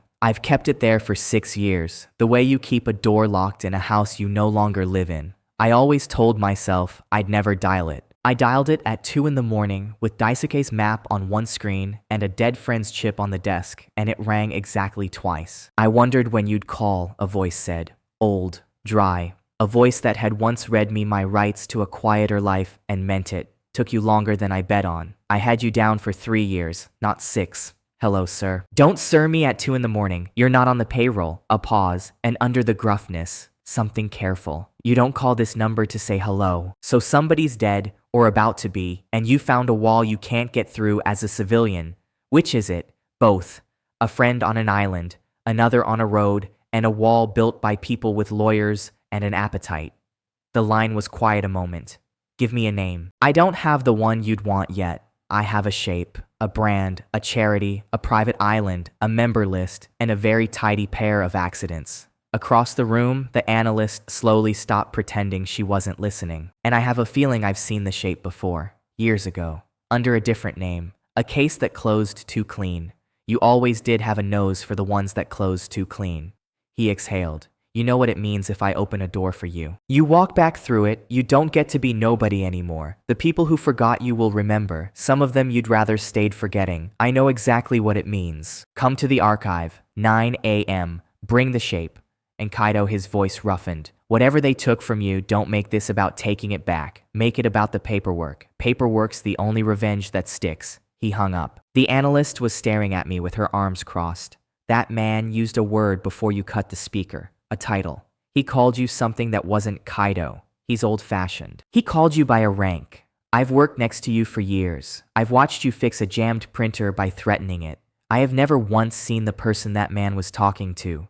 She tilted her head. Were you going to mention the government doors, or was that a third date subject? It never came up. Your entire prior life never came up. She wasn't angry, quite recalibrating fast, the way she recalibrated a data set that had just gained a column. How much of the tax attorney is real? All of it. I did the exam and everything. It's a wonderful cover, because it's true, and because nobody in the history of the world has ever asked a tax attorney a second question. I met her eyes. The rest, the part that man remembers, I left it. On purpose. Because it was the kind of work that costs you the people around you. And I wanted people around me more than I wanted the work. That's why you're so good at this. The clean hands, the not rushing, the way you read that road. I thought you were a very careful hobbyist. You're not a hobbyist. You built a small, quiet life on top of a much bigger, much worse one, and hoped nobody would dig down to the basement. She almost laughed. Kaido, your whole marriage is a cover story you told yourself. That landed because it was true, and because a woman I'd never lied to had just described the exact shape of the lie I'd been living in. Maybe, but the wanting was real. You can build a fake life for real reasons, and then the real reasons don't save you when the fake part comes apart. Daisuke knew, she said, not a question. Daisuke knew. It's why he trusted the cat and not the police. He knew I could finish it if I had to. He just didn't tell me it would be his death that made me pick the phone back up. She uncrossed her arms. She didn't say she was hurt that I'd hidden it, and she didn't say she understood, which would have been a lie. She just nodded once. Then let's go be dangerous at a building. I'll drive. The archive didn't have a sign. Government buildings that matter rarely do. A gray box behind another gray box, and the man at the door was older than his voice, a badge on a lanyard, and the posture of someone who'd spent 40 years being told secrets and keeping them. He looked at me a long moment, then straightened a man who outranked the room, squaring his spine for me a little, out of old habit. It was strange being remembered by a building. Buildings usually had better manners. You look tired, like a man who's been doing the work without the badge, which is the only way to do it, that gets you killed. He held the door. Come in before someone photographs you being interesting. Inside, the staff didn't know my name, but they knew his, and they watched how he treated me. And by the restricted floor, the temperature of the room had changed. People stood straighter. A clerk who'd been slouching found a reason to look busy. The analyst clocked all of it, watching the world rearrange itself around a version of me she'd never met. Tell me the shape first, the old man said as we walked. I want to hear if they match without me pointing at it. So I told him, the invite-only brand, the charity that moved money in clean and dirty out. The island nobody owned on paper, people recruited at their lowest and kept by their worst. 2 deaths that arrived pre-explained. He listened without a word, and by the end his jaw had set into a line. I remembered the look he got when a new horror turned out to be an old one wearing new shoes. Yeah, we've met these people, or their fathers, or their earlier drafts. Same religion, different church, they pulled the box. Old case, cold, sealed. He rested his hand on the lid before he let me open it. You know what using this means. Not just for the case, for you. The day you touch this, you're back in it. There's no version where you read this file and go home to being a quiet husband. That man's gone the second you lift the lid. Yes, I lifted the lid. Inside was the shape. My shape years older. A different name. The same animal underneath. A charity that laundered. A brand that vetted. A private structure that ate people who talked. And a photograph, paperclipped to the top, of a man who'd tried to testify and then simply stopped existing. His file stamped with an outcome that wasn't one. In a witness summary, a description of an unnamed organizer who'd walked away clean when the case collapsed. No photo, but a manner, a way of controlling a room with a soft voice that a young detective had described to me on a roadside 2 days ago, higher than a road death should reach. The curator had done this before. He'd survived a version of exactly this, walked out untouched, and gone right back to building the same machine with new paint. He got away with it once. Clean. Because the case was built by angry people in a hurry, and angry people in a hurry leave gaps, and he lived in the gaps. He tapped the file. If you do this, you do it slow, airtight, not one gap for him to live in. A man like this only has to survive once to teach himself he's immortal. The analyst had gone quiet, reading the disappeared witness's file over my shoulder, writing down the case number, the box number, the reference codes, already building the chain of custody before there was a case to hold it. This man, she said, tapping the witness photo, the one who stopped existing. He had a family? 2 kids, the old man said. They were told he left the country. And nobody ever. Nobody ever. He said it flat, the flatness of an old wound. That's what closing too clean looks like from the inside.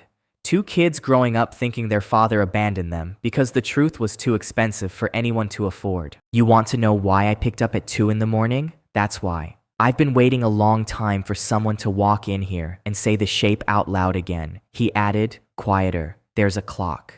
There's always a clock with these people. They gather, privately. Big rooms, big money, everyone in one place to prove loyalty. Your detective's fast-closed accident tells me they're nervous, and nervous means the next gathering matters to them. If they smell you before then, they scatter, and you'll spend another 6 years watching the shape reassemble under a third name. So build it fast, build it clean, and land it in the one room where they've all come to feel safe. Across the city, in a mirror-bright office, Ren was being told the same thing from the opposite side. Your husband, the curator said, in that voice that never had to rise, is not behaving like a husband. He's been to a government archive this morning. Do you know what a tax attorney was doing in a government archive? Ren's hand went still on her desk. He has clients with complicated. Please don't. Not to me. A pause. Patient. Terrible. I let you believe he was harmless because you believed it, and a certain wife is a useful thing. But I've had a closer look at your quiet man, and I don't love what's under the quiet. This is your problem now. You will make the husband behave like a husband. He isn't stupid, Ren said, sharper than she'd meant. You keep saying handle him like a mood I can manage. If I push, he'll notice the push. Then push gently, and learn something about your own husband while you're at it. The curator let the cruelty sit. Here's what troubles me, Ren. A stupid man, we remove. It's tidy, we've done it, you've watched us do it. But a clever man who's grieving 2 friends and married to the woman who can be tied to both, that man isn't a removal. That man is a fire, and you're the one sleeping next to it. I'm asking you to find out how much he knows before I have to find out for you. Because the day I have to find out for you is the day you stop being an asset and start being a liability. You've seen what we do with those. You've signed some of it. His voice softened, which was worse. Let me remind you what's in the drawer, since you seem to have gotten comfortable. Your signatures on things that were never legal. A recording you'd very much like to forget being part of. The payments through your beautiful little brand, and a certain conversation years ago about a man who wouldn't stay quiet that you were closer to than you tell yourself at night. You didn't just take our help. You've been ours a long time. The line went dead. Ren sat very still. Then she unclasped the pendant, the small silver symbol she'd worn like a crown for 5 years, and held it in her open palm and looked at it the way you look at a thing that has cost you more than you can name. She thought about taking it off for good, walking out of the office, out of the marriage, out of the whole gilded trap, into some smaller life where nobody's voice was on any tape. Then she thought about the drawer and the road and the word handled, and a husband who'd walked into a building she didn't know he could enter. She put the pendant back on. She fastened the clasp with steady hands, because that was the one skill the circle had truly given her, the ability to fasten the thing that was killing her, and smile while she did it. Then she opened a message to Kaido and typed something warm and ordinary. Come home early tonight, I miss you. She stared at it a long moment before she sent it. It was true. That was the worst part. It was completely true. And it was also the beginning of finding out how much he knew, and she could no longer tell where the wife ended and the asset began. She sent it, then ran a 9-figure company for the rest of the afternoon without dropping a single number, because she was very good at holding a room right up until the day someone finally held it for her. And somewhere across the city, without her knowing, a case file with an old man's fingerprints on it began, very slowly, to become official. The man who decided to betray the circle did it in a post office, which is a very ordinary place to end your life. He was an accountant, the kind of gray, careful person who spends 20 years making other people's crimes add up and tells himself he's just doing the math. He'd watched a road death get paid for out of a consulting line item, and something in him that had stayed asleep for 2 decades had finally, quietly, woken up. He had a flash drive in his coat pocket, payment chains, internal orders, who authorized what, the boring arithmetic of an organization that killed people and filed it under expenses. He also had a problem. He couldn't hand it to the police because he didn't know which police the circle owned. He couldn't email it because he knew exactly how email died. But he'd heard one name once. In a nervous meeting, a person the circle was suddenly afraid of. A quiet husband. A man asking questions.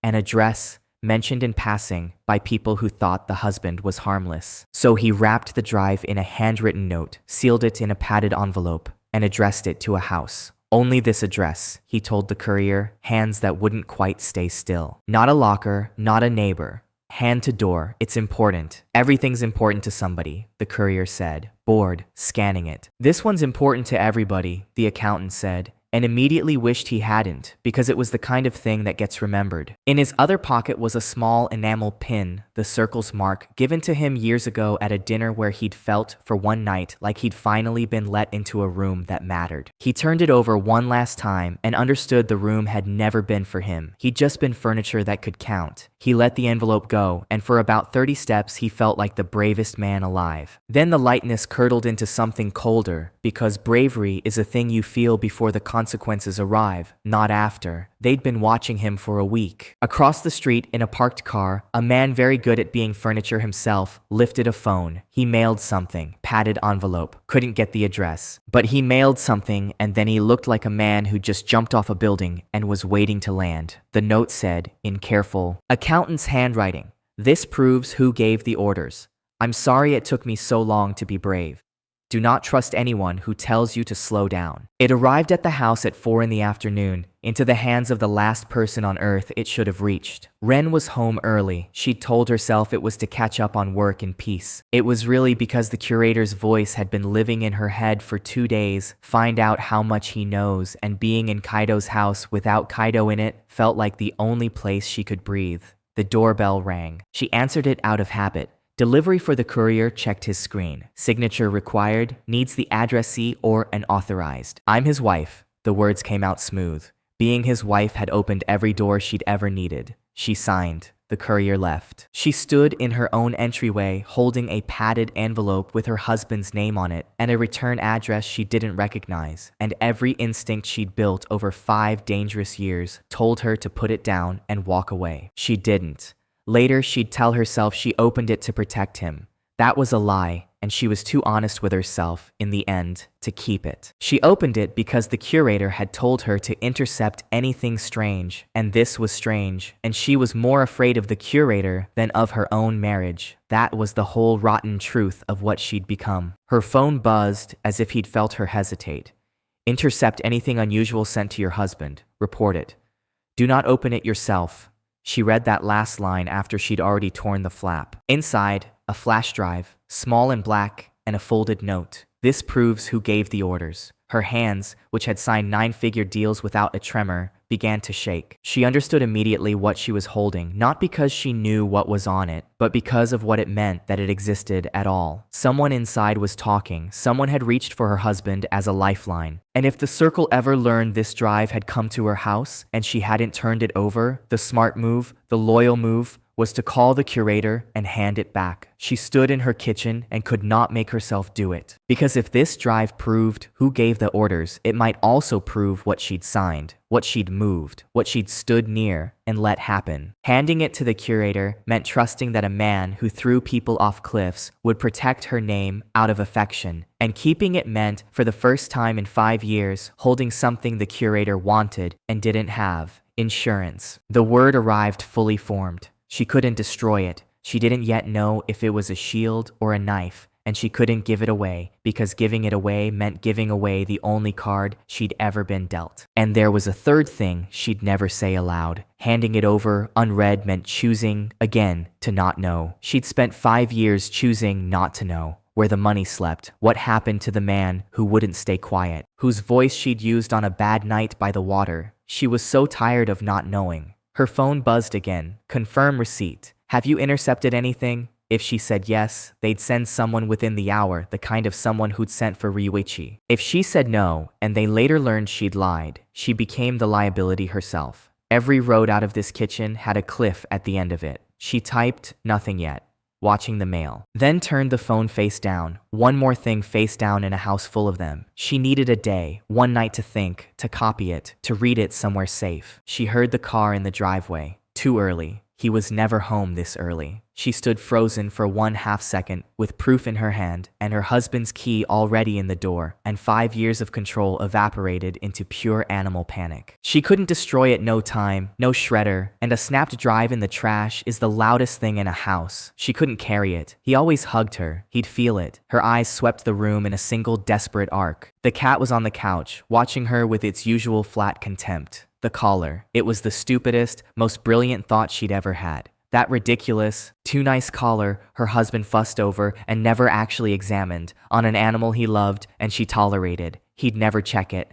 Nobody checks a cat. She'd retrieve it tonight when he was asleep. She scooped up the cat, which objected, and found the collar's underside. Her nail caught on a seam thicker than it should be, a doubled fold of stitching that gave, impossibly, like it had been made to open. She didn't have time to wonder why a pet collar had a hidden pocket. She was grateful for it. She pressed the flash drive into the space Daisuke had built for exactly this kind of secret, in exactly this kind of emergency. never once imagining it would be used to hide the thing that would destroy her. The front door opened. The cat, thoroughly done with being handled, twisted out of her arms, hit the floor running, and shot straight through my legs and out the open door into the yard, the street, the wide, indifferent evening. I got home early because a warrant doesn't fill out itself, and I'd wanted an hour of quiet to think. I opened my own front door and got a gray blur across my shoes and a cat sprinting into the street like the house was on fire. Whoa, but he was already over the fence, into the neighbor's hedge. He okay? I kept my voice light because Ren's face was not. He's fine.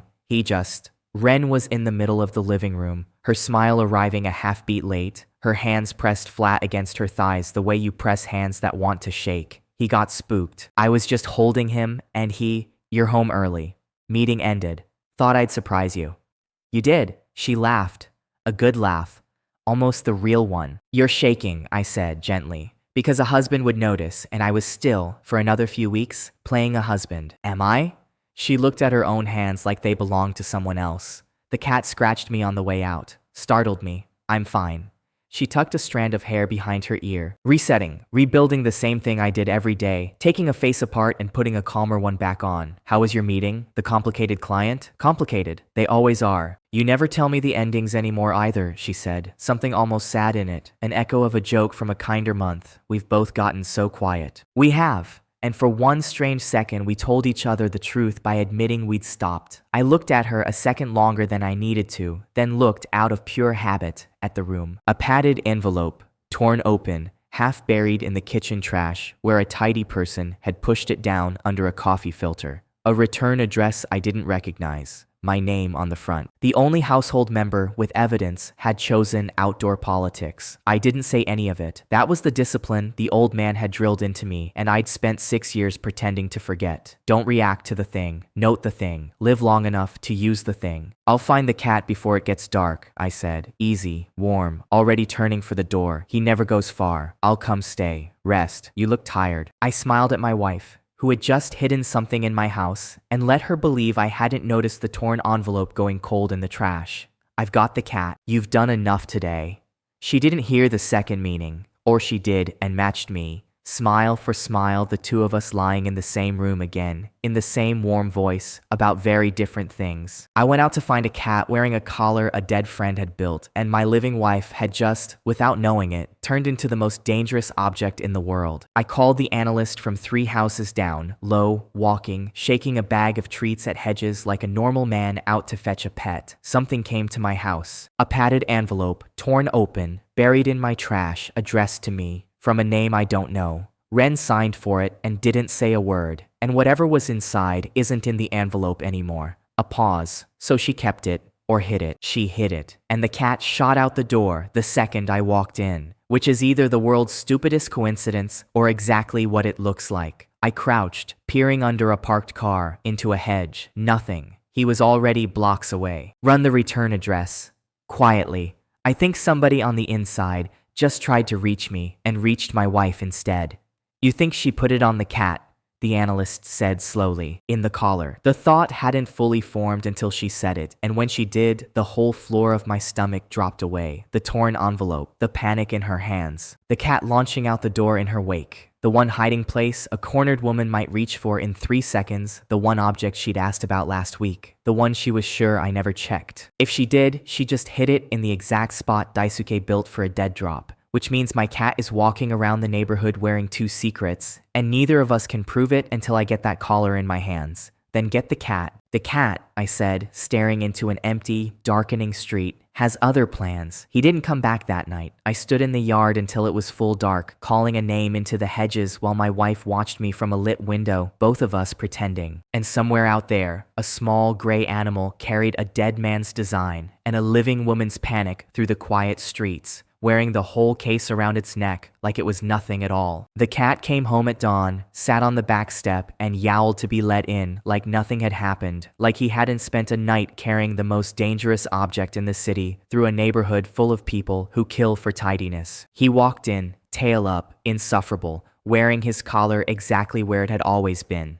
I did not touch it. That was the hardest thing I did all week. and I've had a hard month. I scratched his chin, felt the small hard shape in the seam under my fingers as clear as a stone in a shoe, and I left it there. Because I still wasn't certain, and a man who tears apart a cat collar on a guess and finds nothing has just told his wife everything for the price of nothing. I needed her to tell me, and she was about to, because I'd heard her get up 3 times in the night to check whether the cat had come back. He's home. Ren swept into the kitchen in her robe.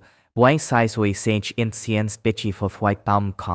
relief real and enormous and aimed entirely at the animal, which should have been my first laugh of the day if the reason weren't what it was. "Come here, you awful thing, let me look at you."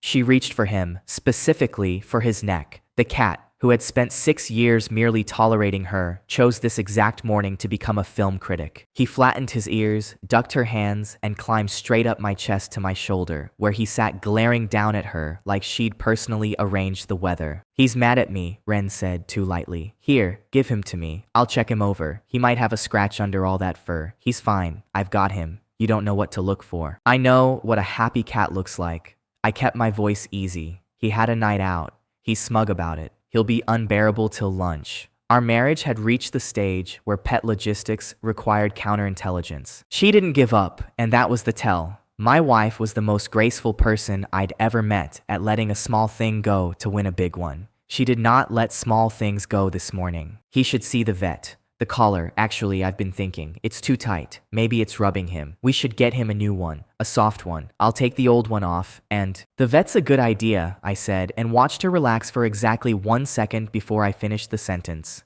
"I'll drive. We'll both take him." "You don't have to. You're busy." "I'm never too busy for the beast. He's family. We go together." She looked at me. I looked at her. 2 people who'd built entire careers out of reading rooms, standing in our own kitchen, each perfectly aware the other was fighting for control of a cat's neck and neither able to say a single true word about why. Together, she said. "Great." I reached past her for the carrier, the cat still riding my shoulder like a gargoyle, and felt her eyes track the collar the whole way across the room. Her phone lit on the counter while she pretended to look for the carrier bag. I wasn't supposed to see the screen. I saw the screen. I've been trained to read screens across rooms upside down, and 6 years of marriage hadn't taken that either. 1 line, no name attached. Before the event. All of it. No exceptions. So there was an event, with a deadline, and my wife's deadline and my case's deadline had just turned out to be the same date. These people love a gathering, all that power, and nowhere to spend it except a room full of each other, admiring the view. It's the one habit that's going to kill them, and they'll never give it up.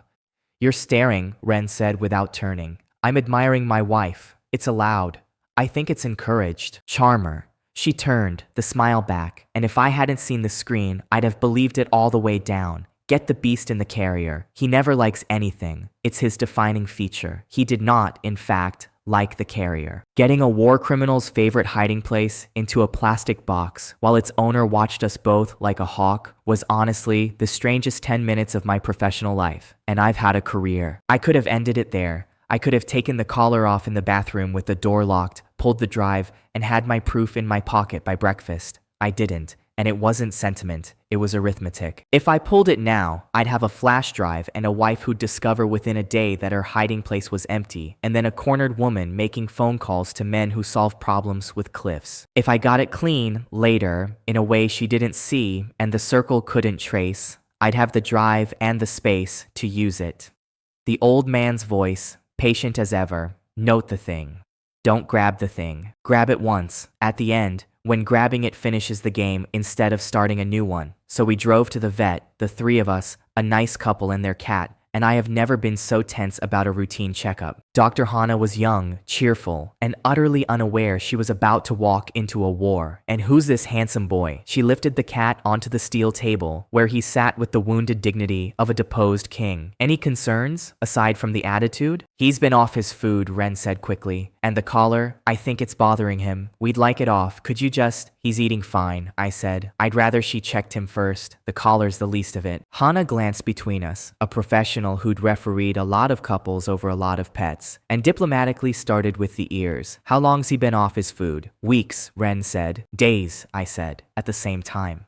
Hana looked up, that little flicker again, the referee noticing the players didn't agree on the score. Weeks or days? "He's a cat doctor. He's on a hunger strike about something twice a month. My wife worries. It's one of the nicer things about her." I said it warmly, and it was even true. and it made Ren look at me with something caught between gratitude and fear because I just covered for her, and we both knew she didn't deserve the cover, and neither of us could say why. "That's sweet," Hannah said, disarmed, and went back to work. Eyes, teeth, spine, the pads of his feet, the cat submitting with martyred patience. And then she got to his neck. Her fingers found the collar, and she did the thing I'd been dreading and hoping for in equal measure. She stopped. "Huh, that's a nice piece of kit. Where'd you get this?" "It doesn't matter," Ren said. Too fast, the fastest she'd said anything all morning. "Let her finish," I said mildly. Hannah turned the collar in her fingers, frowning with the harmless curiosity of a person who has no idea the ground is wired. "This isn't a pet collar, not really. The weave's industrial. And there's a feel that." She ran her thumb along the underside,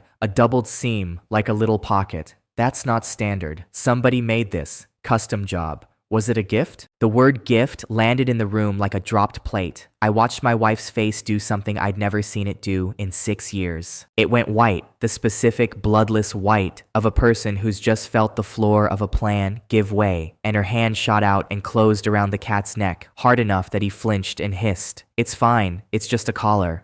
Please don't pull at it, you'll upset him. We'll get a new one another day. Are we done?" Hannah blinked, gently loosening Ren's grip off the cat before it became a second appointment. "He's perfectly healthy, bit of a drama king, but sure, whatever's comfortable."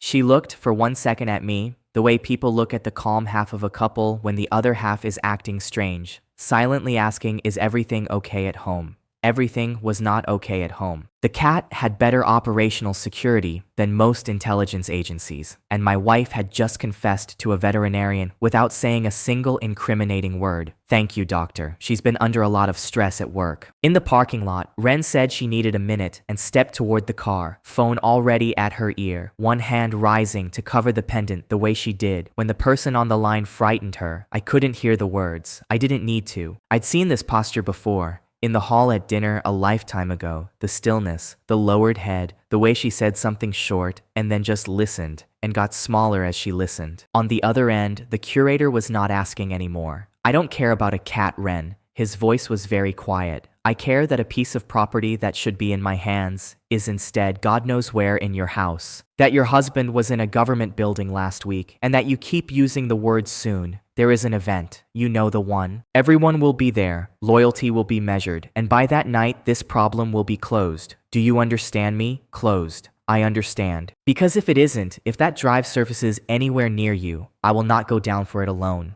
I have a folder with your name on every page. You will be the story the grieving city needs a face for all of this. And yours is so much more photogenic than mine. Fix it or become it. Those were always the options. You just enjoyed the first 4 years too much to read the contract." "I need more time," she said, and hated how small it came out.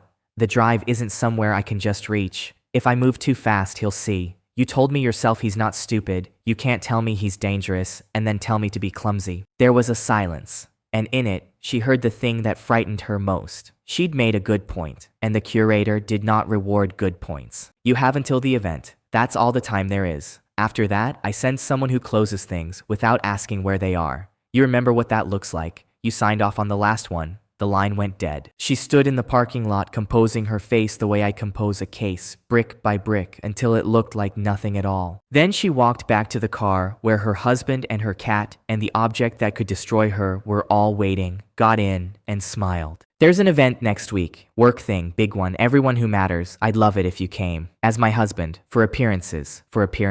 Of course, I'd love to." I started the car. In the back, the cat washed a paw, wearing the whole war around his neck. And I drove my wife home, thinking that both of us had just agreed, out loud, in pleasant voices, to attend the exact place where all of this was going to end. She thought she was bringing me to watch her close a problem. She had no idea she was bringing the problem with her. The gala was the kind of beautiful that costs someone something. Marble, orchids, a string quartet playing just loud enough to make everyone feel cultured and just quiet enough to let them keep score. Waiters with trays of things that were more sculpture than food, and 200 of the most powerful people in the country, all wearing the small silver mark somewhere on their person, all pretending it was fashion. Ren was luminous. I'll give her that. She walked in on my arm and then, gently, without a word, she wasn't on my arm anymore, moving through the crowd like she'd been poured into it, greeting, laughing, remembered by everyone. She belonged there in a way I was clearly meant to notice. I stood near a pillar with a drink I wasn't drinking and let myself become scenery. It was honestly a relief.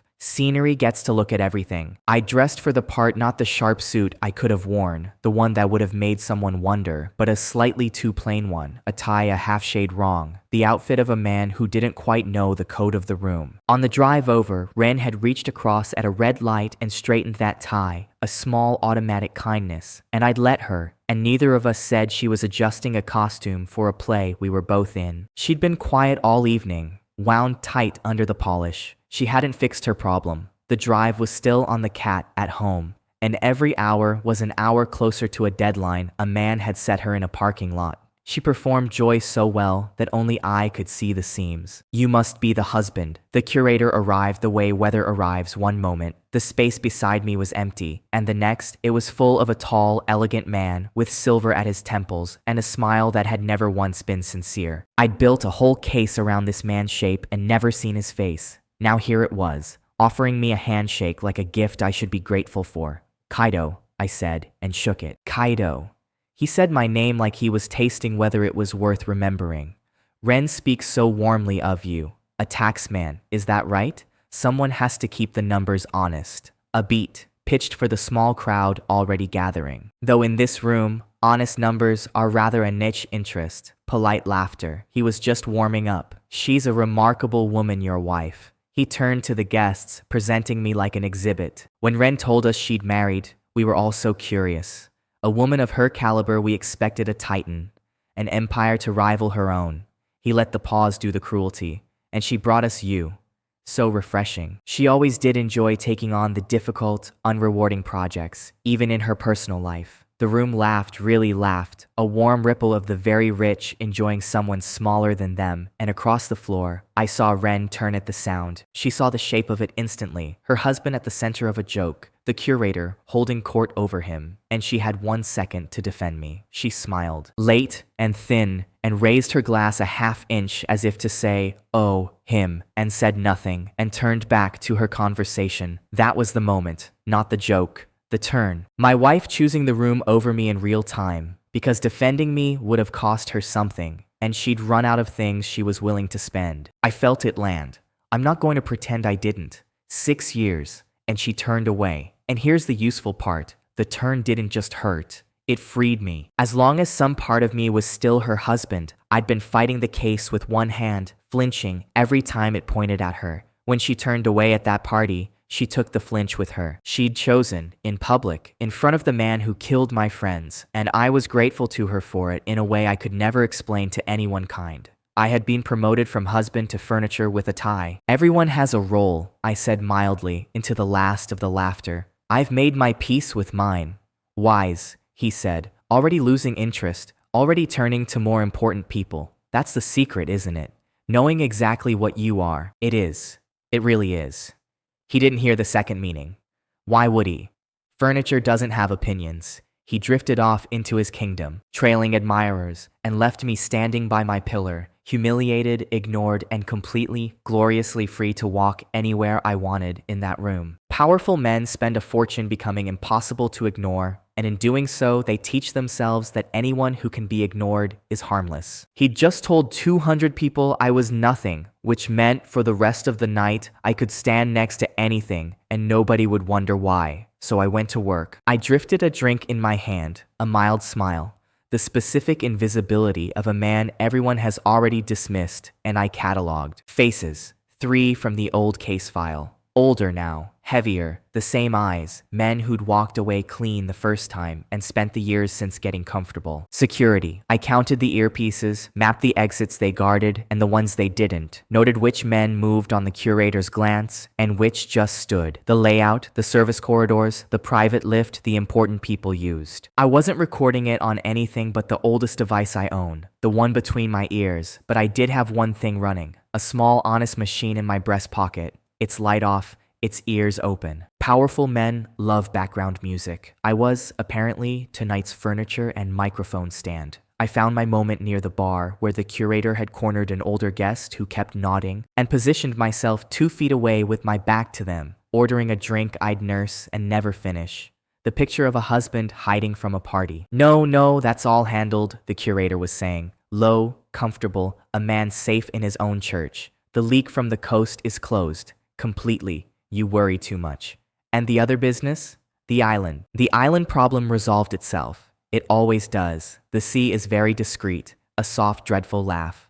By the private evening next month, all of this will be a story we don't tell. Loyalty confirmed, accounts settled, everyone in one room where we can see them. You'll wonder why you ever lost sleep. You're sure it's contained? My dear friend, I've been doing this since before you had the nerve. Contained is the only thing I do. I asked the bartender for a slice of lime I didn't want, to have a reason to still be standing there. And in my breast pocket, a small light that wasn't on kept a careful record of a man explaining, in his own comfortable voice, that he'd closed a leak and that an island had a habit of resolving problems into the sea. He'd handed me a bridge rough, not enough to convict on its own, but a line drawn in his own voice between this gala, the coast, the island, and a private evening next month where everyone who mattered would be in one room. He'd even given me the date I'd been missing. A defense lawyer would tear that recording apart in 10 minutes. On its own, it proved nothing. But that was the point the old man had drilled into me. You don't win with one thing. You win with a stack of thin things that all point the same way, so that when you lay them side by side, the only story that fits all of them is the true one. The curator's careless bar talk wasn't a verdict. It was one more card in a hand I was building to be unbeatable, and he dealt it to me himself because he thought I was furniture. I passed within a meter of Ren on my way to a quieter corner. She caught my sleeve and leaned in like a wife checking on a bruised husband. You okay? I know he was awful. I'm sorry. And for one heartbeat, the concern was real, the cruelest thing about her, that the tenderness never fully switched off, even while the betrayal ran underneath it. I'm fine. Go be brilliant. She squeezed my arm and went, and I filed that too. The way her care and her fear lived in the same body and never once got in each other's way. Across the room, she was watching me now. She'd noticed something she couldn't name. The way you notice a draft in a sealed house. Her husband, humiliated an hour ago, was too calm, too still, not sulking, not drinking. Her hand rose to the pendant and stayed there. I gave her a small, tired smile. The smile of a man who'd survived an unpleasant evening and just wanted to go home. She smiled back.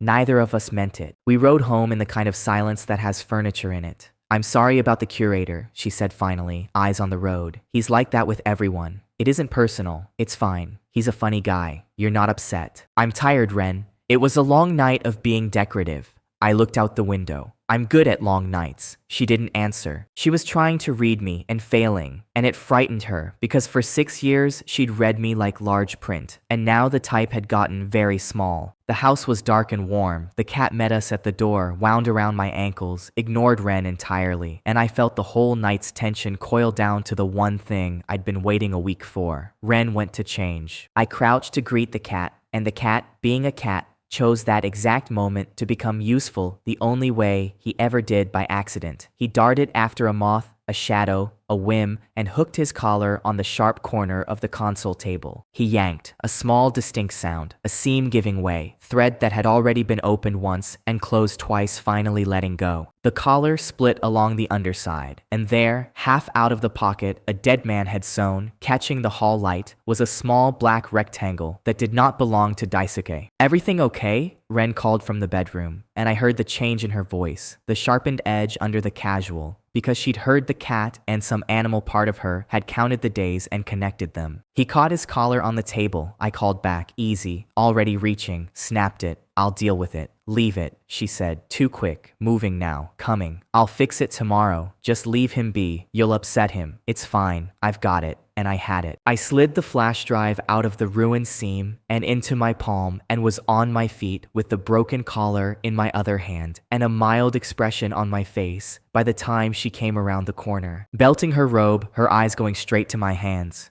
The cat had chosen evidence disclosure as a lifestyle. See? I held up the broken collar. Just the collar. My other hand, the one with her whole future in it, hung loose and empty looking at my side. Snapped clean. He's fine. We'll get him a normal one, like you said. Her eyes searched the collar, my hands, my face, for any sign I'd felt what she'd hidden, and found nothing because I'd spent a career making my face into a place where nothing lives. Good, she said faintly. Her hand drifted, without her permission, toward the empty collar, toward the space where a small black rectangle should have been and now wasn't. Good, thank you. I'm going to bed. Long night. Long night. I'll be up in a bit. Going to sit with him a while, he's had a fright. She went. The bedroom door closed, and then nothing, which meant she was standing on the other side of it, with her heart going, telling herself the drive was still in there, that she'd retrieve it tomorrow, that everything was fine. I almost felt sorry for her. You can know exactly what someone has done and still feel a stupid ache hearing them frightened on the other side of a door in a house you both used to be happy in. The ache doesn't make you weak. It makes you honest. I'd learned to carry it quietly, in a pocket, without letting it slow my hands. She'd had 100 chances to tell me. Tonight, when the curator made me a joke, she could have taken my arm and told me everything in the car. Instead, she smiled and turned and went home to stand behind a door, hoping her hiding place held. She hadn't chosen me at the party, and she hadn't chosen me in the hall, and a person only gets so many hallways. I sat down on the floor of my dark hall with a purring cat and a dead friend's ruined gift and a living wife's secret warm in my fist, and texted the analyst 3 words: wake up, secure red. Then I opened my hand and looked at the little black drive Ren had hidden to save herself, that an accountant had died a little inside to send, that a cat had carried through a gala on his neck, and understood the waiting was finally over. I let myself feel the last clean minute before I found out exactly how deep my wife was buried. Then I got up to go find out. The office at 3 in the morning smelled like old coffee and the specific dread of a thing you can't unknow. The analyst had the flash drive imaged, hashed, logged, backed up in 3 places before she let me look at a single file. That discipline was the only thing standing between us and losing all of it on a technicality, and neither of us was going to be the reason a man like the curator walked. It's clean. Chain of custodies, solid. I've done my job. Now the other job, telling you that you don't have to be in the room. For this part, I'm in the room. I know, I'm telling you that you don't have to be. She looked at me over the screens. Some of these files are going to have her name on them, Kato. Not a suspicion, a signature. You can let me read it and give you the summary. I've spent 3 months letting other people tell me what my wife is. I'll read it myself. She didn't argue. She opened the first folder.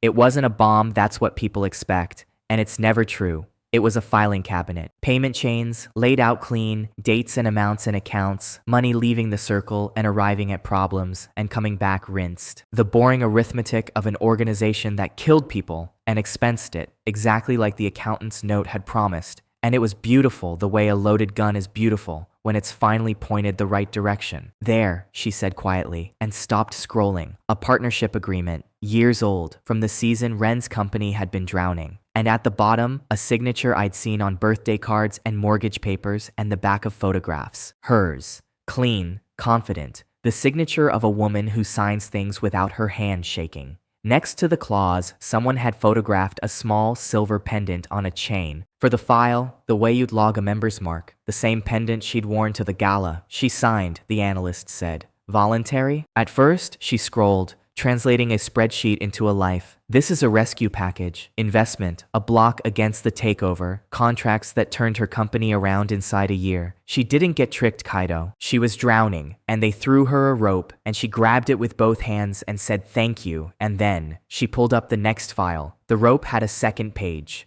Payment authorizations. Ren's name on transfers she'd have known were dirty. A folder the circle kept the way you keep a leash. The receipts of every compromise, each one a new reason she could never leave. They didn't blackmail her to get her in. They got her in, then made sure every year gave them one more thing to blackmail her with. By the time she wanted out, wanting out was the most dangerous thing she could do. Show me the arc. Year by year, she laid it out, and it was worse for being reasonable. Year 1, she attends events, lends her brand its shine, moves nothing worse than a party. Year 2, best numbers in a decade, and she signs a consulting agreement she doesn't read closely because reading it closely would mean knowing. Year 3, a payment routes through her accounts, just a favor, and a photo of her at a certain dinner joins a certain folder. Year 4, she's a load-bearing wall, Every step is small, the analyst said. There's no single night where a good woman becomes a bad one. There's 100 small yeses, each one easier than the last, each one making the next necessary. She didn't sell her soul. She leased it, monthly, and told herself she was still making the payments by choice. And the day she realized she couldn't stop paying was probably the day your friend's car went off a road. That's when they understand when the machine kills someone, they can't pretend deserved it, and they realize they're standing inside the machine. I sat with that. My wife was not a victim. She'd chosen the rope, and she was not a mastermind. She'd spent years discovering the rope had been a leash the whole time, and that she'd tied the knots herself. Is there anything on here? I said, my voice level in a way that surprised me, about the man who disappeared. The old witness. The one with 2 kids. She was quiet, a long moment. She scrolled. She stopped. A reference. A conversation she was near. Not proof she did anything, proof she knew something happened and stayed. That's the file the curator holds over her hardest. Not the money, the one that makes her an accessory to a thing she only watched. So she can't run, even if she wanted to. He owns the version where she's the villain. My phone buzzed. Ren. A message I didn't open. Are you coming to bed? The most ordinary sentence in the world. From a woman whose signature I was looking at on a document that helped bury a father of 2. I turned the phone face down. A whole marriage of things face down on tables. He owns every version, the analyst said. There's no telling of this where Ren walks away clean, and she's known that for years and smiled through every dinner anyway. I was going to open with good news. There is no good version of that sentence. I looked at the signature a long time. My wife's hand. Unshaking. A woman saving her life's work and starting to lose her life. You said you restored enough audio to try again. The island. She went very still. Kaido. Play it. She turned to the other station, Daisuke's last call. The party clip beside it. Both cleaned layer by patient layer for weeks. It's not courtroom clean. A defense expert will fight it. It's a lead, not a hammer. But I isolated a section. Right before the order, the wind drops for about 2 seconds. And in those 2 seconds, there's a person, not noise. Listen to how she starts. You already know. You've listened to it 100 times cleaning it. You know, I have a guess. You have a marriage. Yours counts for more than mine. And I hate that, because mine would hold up in court and yours won't. She hovered over the key. I'm not playing this to convict her. There's not enough here to convict anyone. I'm playing it because you'll spend the rest of your life wondering if you were sure. And I'd rather you be sure than haunted. Sure, play it.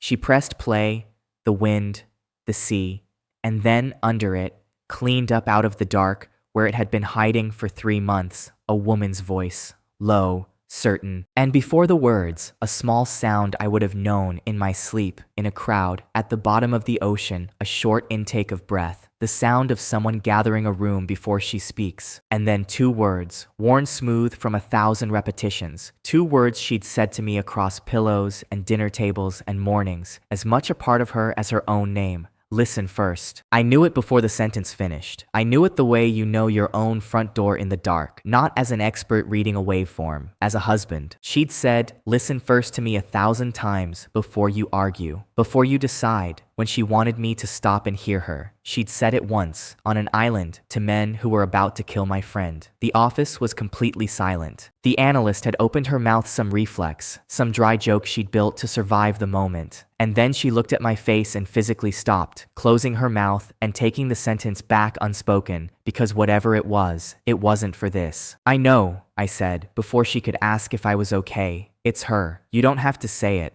I walked to the window. Outside, it was still dark, the city half asleep, ordinary. Somewhere across it, my wife was in our bed, believing a flash drive was still hidden in a cat's collar, believing she still had a hallway or 2 left, and I stood at a dirty office window and let the last of it die. The stupid, stubborn, 6 years deep hope that I'd gotten it wrong, that the voice was a stranger's, that I could still go home. I didn't cry. Grief is loud. This was quieter than grief, a door closing so gently you almost don't hear the latch. I thought about the small things, her hand on my face at breakfast, the soup she only made when she wanted a night to feel like a memory. Come home early, I miss you. All of it real. The love doesn't turn out to be fake. It turns out to be true and insufficient, and that's so much worse. A woman can miss you and still have stood on an island and told men to make your friend disappear. When I turned around, I wasn't a husband anymore. I'd left him at the window. Okay, we do this right. She nodded, and I watched her recalibrate too, from friend watching a man break to partner building a case. Because that was the mercy we did for each other. We got to work instead of feeling things. She started labeling physical boxes, actual labels, the room turning formal, the island audio, Daisuke's archive, the Ryuichi fragment, finally readable enough to show part of a member list and a guard rotation for the night he died, the last gift from a man who'd kept driving with a car on his tail, the brand, the payment chain, the gala recording, the flash drive, and waiting, the one hole left in it. We're one thing short, she said. Everything on this wall is paper and audio, and a good lawyer keeps a jury confused with paper. You want a person, a living voice who is inside and will stand up and say it out loud. The accountant, whoever sent the drive, he's alive, he's scared, and he's exactly who they'll go for next. Then we get to him before they do. The curator said it himself at the gala. On my recorder. A private evening next month. Everyone in one room, accounts settled, loyalty confirmed. He's going to gather every person on that member list into a single building to make them feel safe. That's insane. Why would he do that with a leak still open? Because he doesn't believe it's open. He thinks the accountant's a loose end he'll tie off, the drive is gone, and I'm a humiliated husband who went quiet. I almost smiled, and it wasn't a nice one. His confidence is the last thing we need. He's going to build us the perfect room everyone we want, in one place, on a night they think is a celebration. All we have to do is not warn him and arrive correctly. Arrive correctly, meaning a warrant, a witness, and every box on this wall, walking in through a legal front door instead of kicking one down. If we do it as angry people, we get a shootout and a scandal, and 3 of them slip away and rebuild under a 4th name in another city. If we do it as an operation, we get all of them, on the record, in handcuffs, in front of each other. Daisuke didn't die, so I could feel better for one loud night. He died pointing at a machine. I'm going to take the whole machine. I called a number I hadn't called in years, the legal one, the careful one, and a tired voice listened while I laid it out. You understand how this goes. With people at this level, one gap and they walk. One broken chain, one warrant with a bad signature, one witness who spooks, and they're gone, and you're the paranoid husband who harassed a grieving widow's benefactors. Then, no gaps. My marriage had become a checklist with witnesses. There's a private event next month, everyone in one room. That's where it lands, all of it, at once, before they scatter. Get me the warrant. Get me the witness. We do it in their room, on their night, so clean that when it's over, there's no version of the story left where any of them walks. Not the curator. I stopped. The analyst looked at me. Not anyone. No exceptions. Start with the old team. Tonight. She picked up her phone. I picked up mine, turned it back over, and looked at the unread message one more time. Are you coming to bed? 3 months ago, I'd have answered without thinking. Now I looked at it the way you look at a photograph of a house that burned down a real place. A place you'd been happy. Gone. I didn't answer it. I started making calls to men I'd sworn I'd never call again, and somewhere across the city, my wife eventually stopped waiting up and went to sleep believing she still had time. Believing the caller still held her secret. Believing tomorrow she'd fix everything. She never suspected that tonight, in a cold office that smelled of old coffee, her husband had stopped being her husband and become the most patient enemy she would ever have. The old team answered. They always do. The lawyer's office had no orchids and no marble, a scarred table, bad lighting, and a woman named Okada who had put more powerful people in prison than anyone I'd ever met and looked like she'd enjoyed exactly none of it. She spread our evidence across the table and did not look impressed, which was the first thing I liked about her. This is a lot. It's also a mess. You have audio. A defense will call a stranger at a party. A flash drive from a chain of custody that starts with a cat. Photographs of a document you can't prove wasn't staged. A dead courier, a dead friend, and a grieving man with a very personal motive. She tapped the pile. You know what all of that adds up to, on its own? Tell me. A conspiracy theory with good production values. I believe you. For the record, I've read the old case. I've wanted these people for a decade. But belief isn't a filing category. Neither is a bad marriage. Romantic betrayal is not a charge. Murder is a charge. Okada looked at me a second. Yes, murder is very much a charge. So is trafficking, money laundering, witness tampering, running a criminal enterprise. If and this is the whole game, you can get me from feels connected to is connected. With a chain no judge can break. Then tell me what you need. She held up a hand and counted. A warrant that survives, appeal probable cause built on admissible pieces, not the cat drive alone. chain of custody on every item, notarized, time-stamped, witnessed, and a person. A living human being who was inside, who'll sit in a chair under oath and say, I saw this, I did this, he ordered that. Paper confuses a jury. People convince one. She set down her hand. Right now, you have everything except the one thing that makes the rest matter. You have no witness. I have one. Maybe. The man who sent the flash drive. An accountant. He's scared. He's inside. And he's already proven he wants out. Scared is good. Scared and alive is better. Get him to me. Get him protected, get him on the record, and I'll build you a warrant that lands on their heads like a building. She started stacking the evidence into her order, the order of a case instead of a grief. And Kaido. When we do this, it's all of them. I don't carve exceptions for sympathetic defendants. You understand what I'm asking. I understand exactly. I'm the one who asked for it first. Good. Because I've watched this exact case fall apart once already. She slid the old file across. 10 years ago, different lawyer, different names, same organizer. You know why it collapsed? Angry people in a hurry. Gaps. They had a witness, a good one, ready to testify. And the case leaked, and the witness got frightened, and then the witness got dead, and everyone stood around a closed file pretending they hadn't just watched it happen. She looked at me. The single point of failure in a case like this is never the evidence. It's the human being. Protect him like your whole life depends on it, because his does. The analyst spoke up from the corner. Then we don't tell anyone who doesn't need it. Not the local police, not Sano, not the courthouse clerk. The witness exists to 4 people in this room until the morning of the raid. 4 people, Okada agreed. And a judge who owes me a favor and hates these men more than I do. We reached the accountant that night through 3 cutouts and a burner. He was terrified and, underneath the terror, relieved in the way people are when someone finally knocks on the door they've been staring at. They know it was me, or they're about to. I can feel it in the way people look at me now. Then you don't have long to decide. But if you come in protected, on the record, and you stop being a man waiting for an accident. You become the reason there's a trial instead of a funeral. A long silence. Then, if I say it out loud, do they go to prison? Really? Not a fine? Not a settlement? Not a resignation with a golden handshake? Prison. All of them. That's the only version I'm building. Okay, he breathed, like a man stepping off a ledge and choosing to believe in the net. I'll talk, but quickly, please. One thing.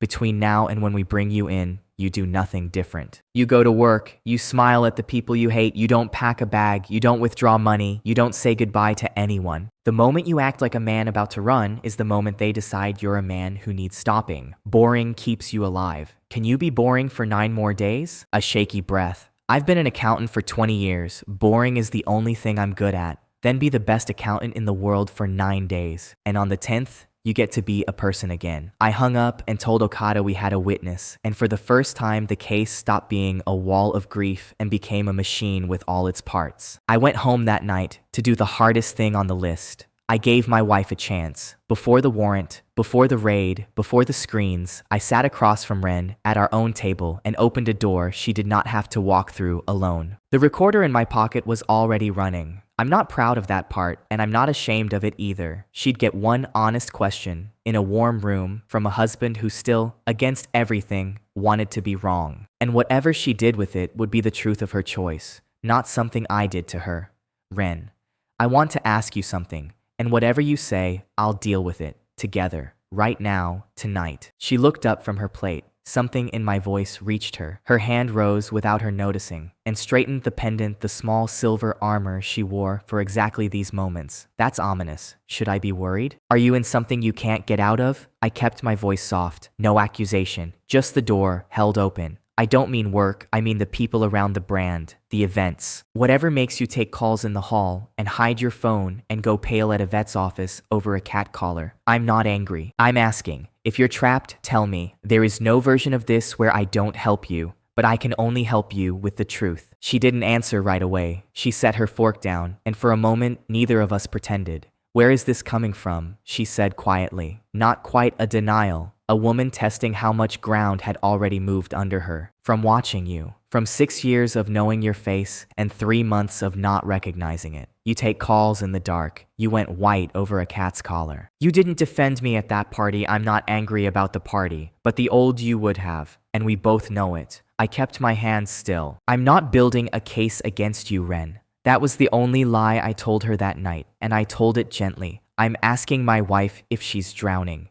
Are you drowning? For 1 second, one real second, I watched it happen. Her eyes filled, her mouth opened. She was right there, at the edge of it, a woman who wanted more than anything to set the weight down. I saw the whole confession rise up in her. 5 years of it. Yes, I'm drowning. I've been drowning since before I met you. Help me. It was all right there. And then I watched her choose. I watched the CEO come back into her spine, the operator, the survivor who'd made 100 small yeses and knew the truth was the one luxury she could never afford. She touched the pendant again, and the moment closed like water over a stone. Kaido, she said gently, and even smiled, sad and kind. You've been under so much pressure. Your friends, the work. You're seeing patterns that aren't there. You need rest, my love. You're scaring yourself. Apparently, I had been promoted from husband to medical symptom. You think I'm imagining it. I think you're grieving, and grief makes the whole world look like a conspiracy. She covered my hand, warm, steady, the same hand from the island. There's nothing to save me from.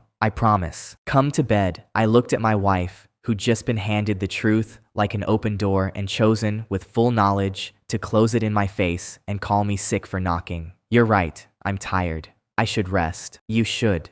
She squeezed my hand, relieved, thinking she'd managed me, and I let her think it. In my pocket, a small machine finished recording a woman refusing her last exit. I lay awake beside her that night, listening to her breathe, and did the math I'd been avoiding. If she'd said yes tonight, told me all of it, the island, the signatures, the man with 2 kids, I don't know what I'd have done. I'd like to think I'd still have built the case. But there's a version of me that would have found her a deal, a lesser charge, protection for turning on the rest. That version needed her to choose the truth first. She hadn't. She looked at the open door and called me sick for holding it, and in doing so, she made my hardest decision for me. Whatever happened now, she'd be treated exactly like the others, because she'd insisted on being exactly like them. The next morning, I played the recording for no one. I called the team and said 3 words. She chose. Proceed. You're sure? The analyst asked. She wasn't questioning the case. She was asking about me, in as few words as possible. I gave her the truth on a plate. She handed it back and told me to see a doctor.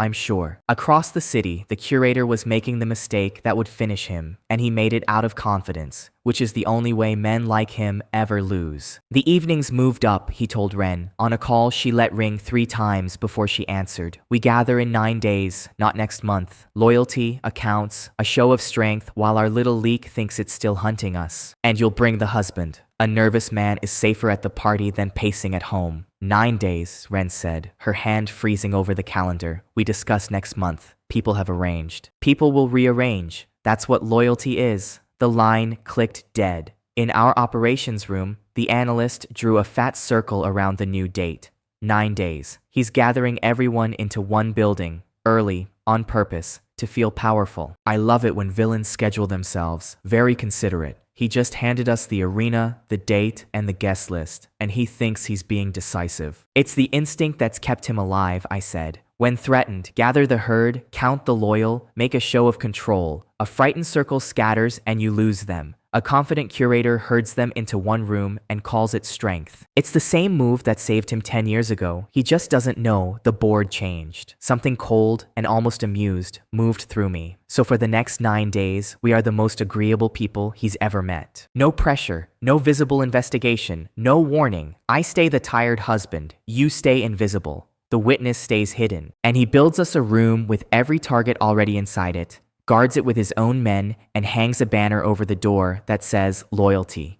We use their date, we don't chase them, we let them gather, and we arrive correctly. Okada was already on her phone to a judge. Can you have a warrant in 9 days? Her tone said she hated the question and already knew the answer. If nothing breaks, if every piece holds, if the witness shows up and stays shown up. She lowered the phone, which means for the next 9 days, the most fragile thing in this entire operation is one frightened accountant. I felt it before the message came. That cold touch on the back of the neck I'd learned to trust on a coast road a lifetime ago. My phone buzzed, a cutout.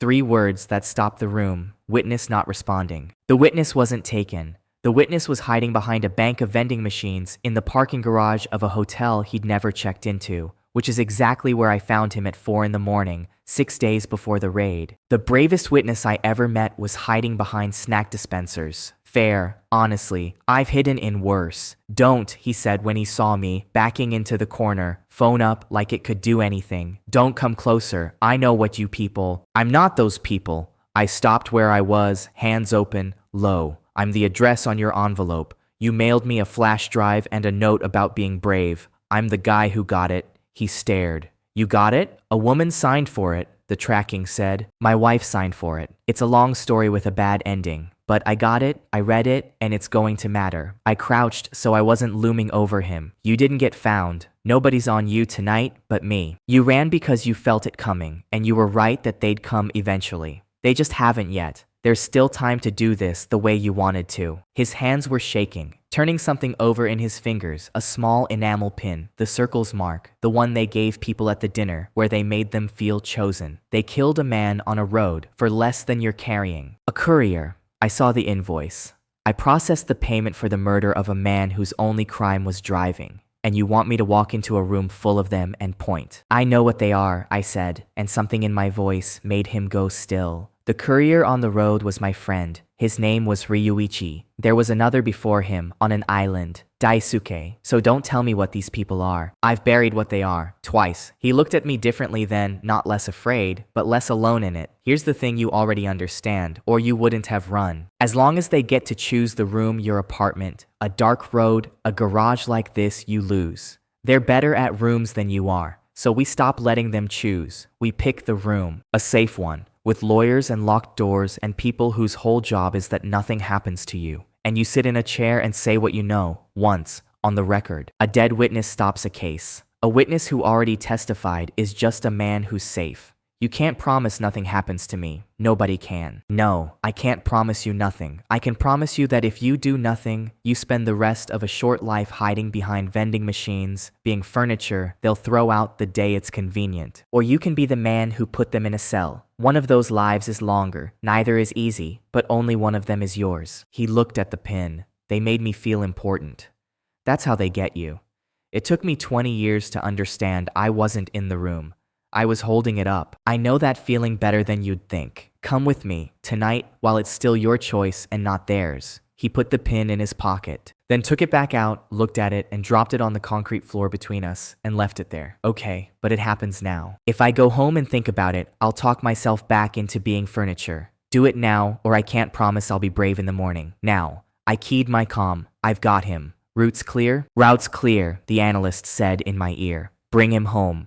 By the time the sun came up, the accountant had a bed, a locked door, 2 people whose only job was him, and Okada taking his statement one careful sentence at a time. The rest of us stood around a table in the next room, and it stopped looking like grief and started looking like an operation. There was a warrant now real, printed, signed, in a folder Okada guarded like a newborn, and rolls. My old team, the people I'd sworn I'd never call, stood around a floor plan of the gala hall with the easy competence of people who'd done this before. Assigning entry points, comms channels, the quiet legal choreography of replacing a private security detail with people who answered to a judge instead of a curator. Their security's the problem, one said. 40 bodies, all loyal, all armed under private licenses. Half of them won't be theirs by that night. We've worked the roster for a week. Some we've flagged for their own warrants. Some we've quietly shown who they're actually working for, and they've decided their pension matters more than the curator. By the time the doors close, a good chunk of the room's security answers to us. The rest just have to not fight, and men don't fight for a boss the second they realize he's losing. And if they run, rich people have jets. They can't run from a room they can't leave. Every exit is ours by the time the doors close, the private lift, the service corridors, the loading dock, the kitchen. The curator spent a fortune making that building feel exclusive, and exclusive means one way in and a handful of ways out only important people know about. On the night, they'll find their special doors have very ordinary officers behind them. Okada looked up from the warrant folder, and nobody moves until Kaido gives the word. Not when someone gets nervous, not when the curator says something ugly. We have one shot at doing this so airtight that 10 years from now, they're still in prison and not out on a technicality because somebody jumped early. The signal comes from one person. Why him? A newer face asked, not challenging. Because he's the only one in the building who will be standing inside the fire the whole time, and he hasn't jumped in 3 months. Trust the man who's already proven he can hold his hand. Then a pause, and the question I'd been waiting for from the old team member who'd known me longest. What about your wife, Ren?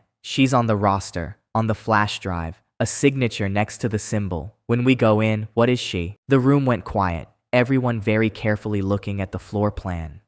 She's the same as the others, I said. Kaido, same as the others. I said it flat, and I meant it, and it cost me exactly as much as they thought. No warning, no side door, no quiet exit before the screens. She had every chance a person gets and a few extra, because I loved her, and she used them to call me paranoid. If I carve her out, the whole case is a man protecting his wife, and then it's not justice. It's a divorce with props. She stands where she chose to stand, next to them. He held my eyes a moment longer, checking not whether I meant it, but whether I could survive meaning it. I'm not asking you to carve her out. I'm asking if you can watch it happen. There's a difference between deciding a thing at a table and standing next to her when the cuffs come out. I've seen good men fold in that exact second. It was the fairest question anyone had asked me in 3 months. I helped class the necklace she'll be arrested wearing. I gave her the truth on a plate and watched her spit on it. I've had my folding season. It's over. Put me next to her. If anyone deserves to watch her face when it lands, it's me. And if anyone deserves to watch mine, it's her. We earned each other. Let us finish it looking at each other. Nobody argued. The Ren file went into the same folder as the curators, under the same transparent cover, and that was the loudest thing that happened in that room all day. Okay, someone said, but serious question. What about the cat?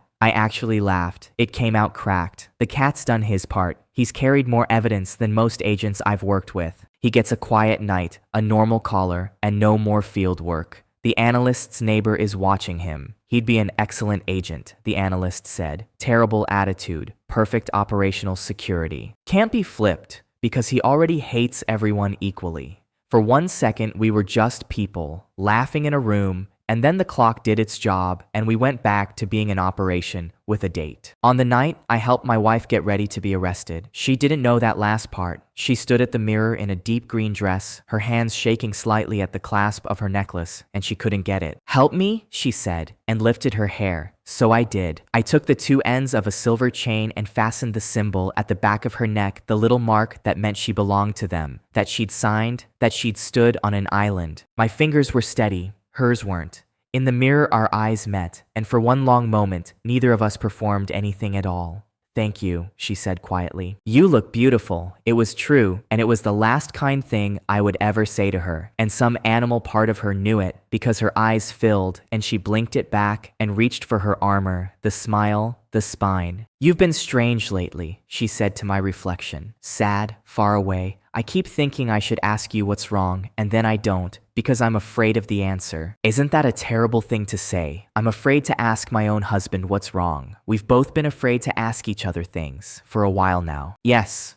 She turned to face me, and for 1 second, the CEO was gone, and there was just Ren, tired and frightened and real. "Kaido, whatever happens, whatever you find out about me one day, I need you to know one thing was always true. I did love you. That part I never faked. It landed like a blade going in slow, because it was true, and because it changed nothing, and because she'd chosen to say it tonight, instead of every night she could have told me the rest. I know. I've always known that part was real. It's the only part that ever made any of this hard. She didn't understand what I meant. She thought it was tenderness. She smiled, relieved, and touched my face, and I let her, one last time. We were both dressed for different endings. Hers had champagne. Mine had paperwork. "Ready?" she asked, turning from the mirror. "Are you?" Both lines meant more than they said. Neither of us reached for the meaning. She took my arm and we went down to the car, and she was warm against my side the whole drive, my wife, playing my wife, one last time, And I let her, because after tonight, neither of us would ever get to pretend again. She talked the whole way about nothing, a colleague's divorce, a restaurant she wanted to try, whether we should repaint the hall, filling the silence so neither of us had to sit in it. She was frightened in a way that had nothing to do with me. The curator had summoned everyone. The drive was still missing. Her deadline had arrived and she hadn't closed it. She managed her terror the way she managed everything, performing normal until it became true. I let her. I answered about the paint. I held her trembling hand across the console and pretended, for the length of a car ride, that we were two people going to a party. In my ear, so quiet only I could hear it, a voice I trusted with my life. All teams in position. Securities turning our way, floor by floor. Witness is secure. Warrants live. We wait on your signal, and only your signal. Take your time. I didn't have to take my time. I'd taken 3 months. You're quiet, Ren said, at a red light. Where'd you go? Nowhere. I'm right here. I'm not going anywhere tonight. It was the truest thing I'd said to her in weeks. She heard tenderness in it, smiled, squeezed my hand, and the light turned green, and I drove my wife the last few blocks toward the end of both our lives as we'd known them. The car pulled up to the hall valets, cameras, a red rope, the beautiful, expensive machinery of people who felt safe. At the top of the steps, the curator stood greeting his guests, and he saw us and smiled at me the exact way you smile at furniture you've decided to tolerate for your wife's sake. Ren straightened, became the CEO, became the member, became the woman who could hold any room. Ready? She said again, her hand tightening on my arm. After you. The doors opened, and the chandeliers were still burning, and 200 of the richest people in the country stood with their glasses half raised. And somewhere behind me, a helicopter I'd requested was still 20 minutes out, and my wife walked into the brightest room of her life not knowing it was the last one. I walked in beside her, the quiet husband, the tired man, the furniture with a tie. And this time, I knew exactly how the night ended. You've seen the beginning of this night already, the chandeliers, the helicopter, the man who set his glass down without spilling a drop. You saw it in the dark, without context, the way I wanted you to. Now you get to see it with the lights on. Let me take you back inside, 30 minutes before the doors came apart. The gala was at its peak when we arrived, and it was, I'll admit, magnificent. The curator knew how to build a room. 200 of the most powerful people in the country. Everyone wearing the small silver mark, all of them convinced they were the safest people alive because they were together, and being together had always meant being untouchable. Ren moved into it like she was born there off my arm, into the crowd, greeting, glowing, home.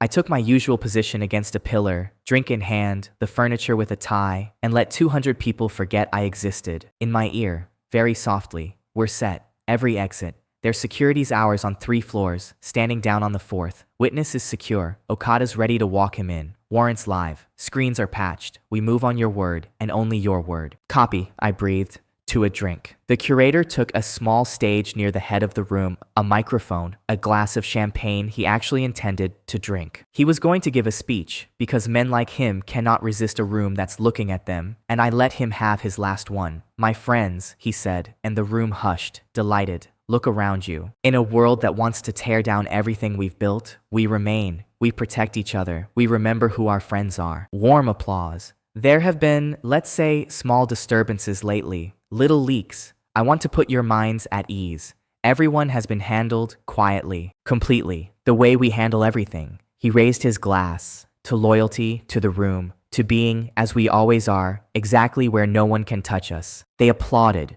They actually applauded 200 people raising their glasses to being untouchable in a building where every exit already belonged to me. It was the sound of a system congratulating itself. Every hand in that room had signed something, moved something, looked away from something, and here they all were, clapping for a man who told them their leaks were handled, never once wondering whether a leak, handled, might mean a person. Dead. Daisuke was one of their handled leaks. Ryuichi was another. They applauded the men who'd killed my friends and called it loyalty. I did not clap. I let the hatred pass through me and out the other side, because hatred makes you fast, and I needed to be patient for 4 more minutes. Across the room, Ren was clapping too, her face doing the work, and then she felt it. 6 years does something to 2 people. She looked up, across all those heads, and found me at the back by my pillar, and something in how I was standing stopped her hands mid-clap. Too still, too calm, not a humiliated husband hiding at a party. A man waiting for a train he knew the schedule of.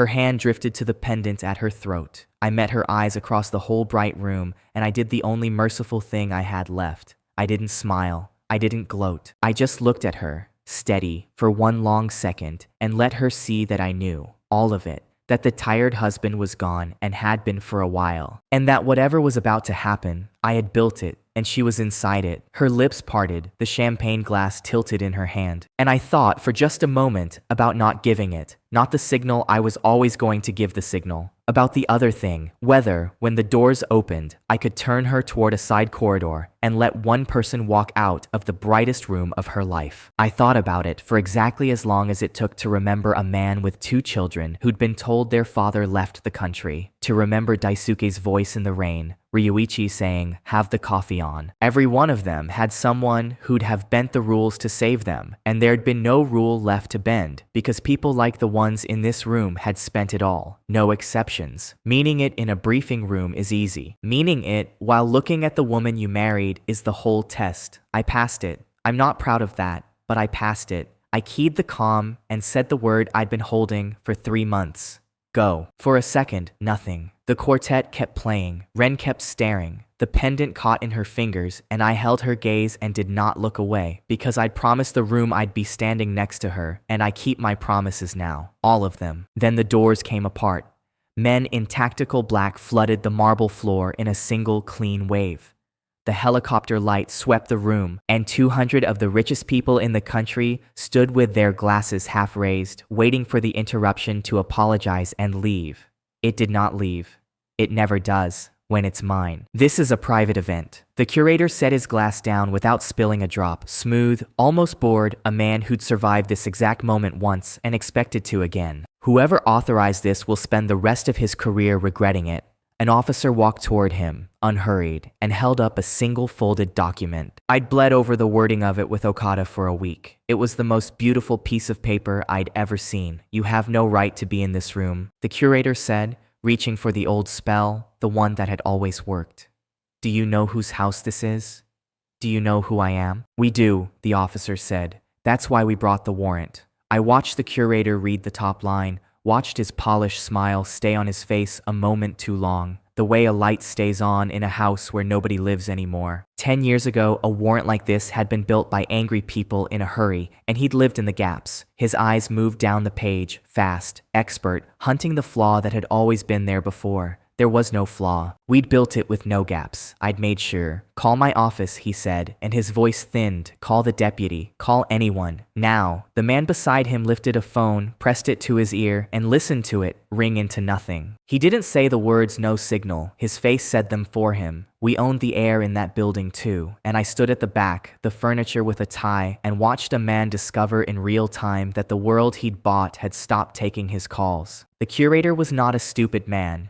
He understood, faster than anyone in that room, that this was not a raid he would talk his way out of. So he did the only thing a king does when the crown starts to slip. He reached for his army. "Security," he called, still steady, still certain, because in his whole life, the men on the walls had always moved when he spoke. "Clear the room. All of them. Now." And here is where the night stopped being his. The security along the walls did not move. 40 men in dark suits, his men, paid by his money, licensed under his companies, stood exactly where they were and looked at the floor. Because over the last 9 days, one by one, we'd shown a good number of them exactly who signed their checks and what those checks had paid for. A man will guard a monster right up until the second he understands the monster will let him take the fall. Marcus. The curator turned to the nearest guard, and now, for the first time all night, something cracked in that smooth voice. "Marcus, clear them out." "That's an order." Marcus looked at the warrant, at the helicopter lights sweeping the windows, and made the only choice a man makes when the ground shifts under a king.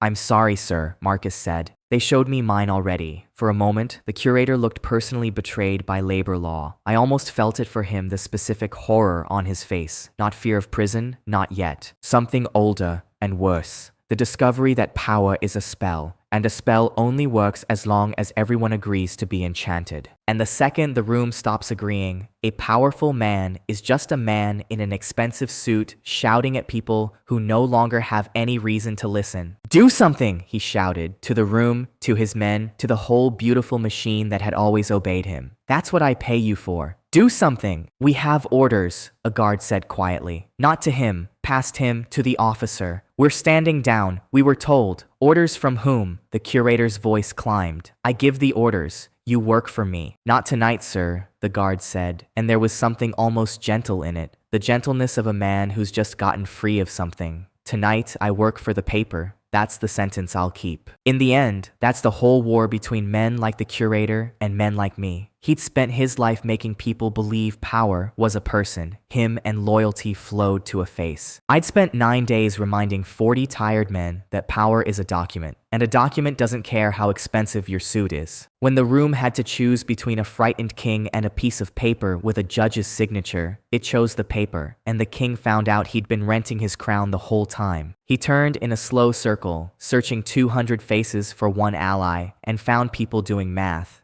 A senator's wife stepped back from the man she'd arrived with. An investor went the color of the tablecloth. People who'd never once held the weaker cards, all at the same moment choosing to be strangers to each other. And through all of it, I hadn't moved from my pillar. The room was doing exactly what I'd built it to do, and the last best part was that the curator still had no idea it was me. He found me by accident. His searching eyes passed over me, the forgettable husband, and then because Ren was staring at me and everyone follows a stare came back. You? He said, confused, almost amused. The taxman, what are you? Show him, I said. The officer turned the warrant so the curator could read the name at the bottom. The name of the person whose old status, whose sealed clearance, whose decade-buried authority had reached back into a system he thought he'd escaped and pulled it down on his head. My name. I watched him read it. I watched him understand the humiliated husband, the questions about the brand, the informant he'd sent to measure a man who'd been measuring him back the whole time. Her husband, he said faintly. For a little while longer, I pushed off the pillar and crossed the room that had finally become mine. Ren hadn't moved. She stood by the white orchids in her deep green dress, her hand locked around the pendant, the little silver symbol digging into her palm, and she watched me cross a room full of people being handcuffed and understood, in stages. Everything. The tired husband, the strange calm, the recorder she never knew was running, the truth she'd been offered at a dinner table and called paranoia, the collar. I watched her get to the collar, watched her face go slack as she understood what she'd hidden and where, and that it had been in my hands the whole time. Kaido, she whispered. Kaido, what did you? Please keep your hands where I can see them, the officer beside her said. Her hand opened. The pendant fell back against her collarbone, small and bright, and suddenly very heavy, and she looked at me, and for the first time in 6 years, I could see all the way to the bottom of her. The bottom was just a frightened woman who'd made 100 small choices and arrived at last at this one. You did this, she said. Not the curator's accusation. Hers. Quiet. To me. You brought this into our house. No, you did. Years before you met me. I just stopped letting it stay hidden. I was going to fix it. Her voice broke. Tonight, I was going to find a way. I was going to protect you. I never wanted you anywhere near. You were going to protect the version of me that didn't know. That man's been gone a long time, Ren. You just kept talking to him because he was easier than talking to the one who did. I looked at her hand, still half curled where the pendant had been. You had 100 chances to make me the man you protected instead of the man you lied to. Everyone. You chose the lie. I'm not saying it to be cruel. I'm saying it because in about a minute, those screens are going to say it much louder, and I wanted you to hear it once from me, quietly first. That much I still owed you. Her eyes filled. She didn't argue. There wasn't anything left to argue with. Around us, the officers moved through the crowd, reading names off a list I'd helped build. The beautiful room filling with the small, terrible sounds of powerful people becoming defendants. The curator was still turning in his slow circle, still shouting for a room that would never obey him again. Somewhere, Okada was walking, a frightened accountant, toward a microphone, and it was time. I looked at the far wall at the great blank screens the curator had installed to project his own face at his own party. Turn on the screens, I said. The screens came alive, and the room learned to be afraid of a slideshow. The curator had installed them to show his own face at his own parties. Now the analyst had them, from a van outside. and she did not put up his face. She put up the truth in the order we'd spent 3 months arranging, without a single word of narration, because the whole point was that it didn't need any. First, sound. Just sound, filling the beautiful room. Rain, wind, a man's whisper, Daisuke's voice, 3 months dead, saying coordinates, and a warning into a night nobody had been supposed to hear. 200 people stood in their evening wear and listened to a murdered man do his job, and the quartet had stopped, and you could hear champagne going flat. I watched the faces. That's the part you learn to read in my old line of work. Not the guilty ones. You already know those. You watch the ones who thought they were clean. The wife who only ever came to the parties, the investor who only ever signed the fun paperwork. I watched them hear a dying man's voice and understand, for the first time, that the beautiful room they'd been so proud to be let into had a body count, and that they'd been clapping for it an hour ago. Then a face, Daisuke's, alive, grinning, from a photo. Then the island, from his own camera, the masks, the long coats, the small silver mark stitched at the collar. 200 hands, without meaning to, drifted toward the same mark on their own clothes, then snatched away as if the metal had gone hot. That's out of context, the curator said. His voice had found its footing again, a lifetime of talking his way out. A grieving man, a doctored recording, the screen changed, the member roster. The coded rows, the amounts, the assignments, and there, boxed by a pen, one particular line. Then the payment chain, animated. Money walking in as fashion and out as charity, the same holding company on both ends, glowing. Out of context, he said again, weaker. The screen changed. The brand, the invitation-only label, the client list, the charity galas, and laid over it the same holding company that owned the island. The same lawyer's signature on all of it, the whole clean, tasteful machine turned inside out so everyone could see the gears. The lingerie that was a badge. The charity that was a laundry.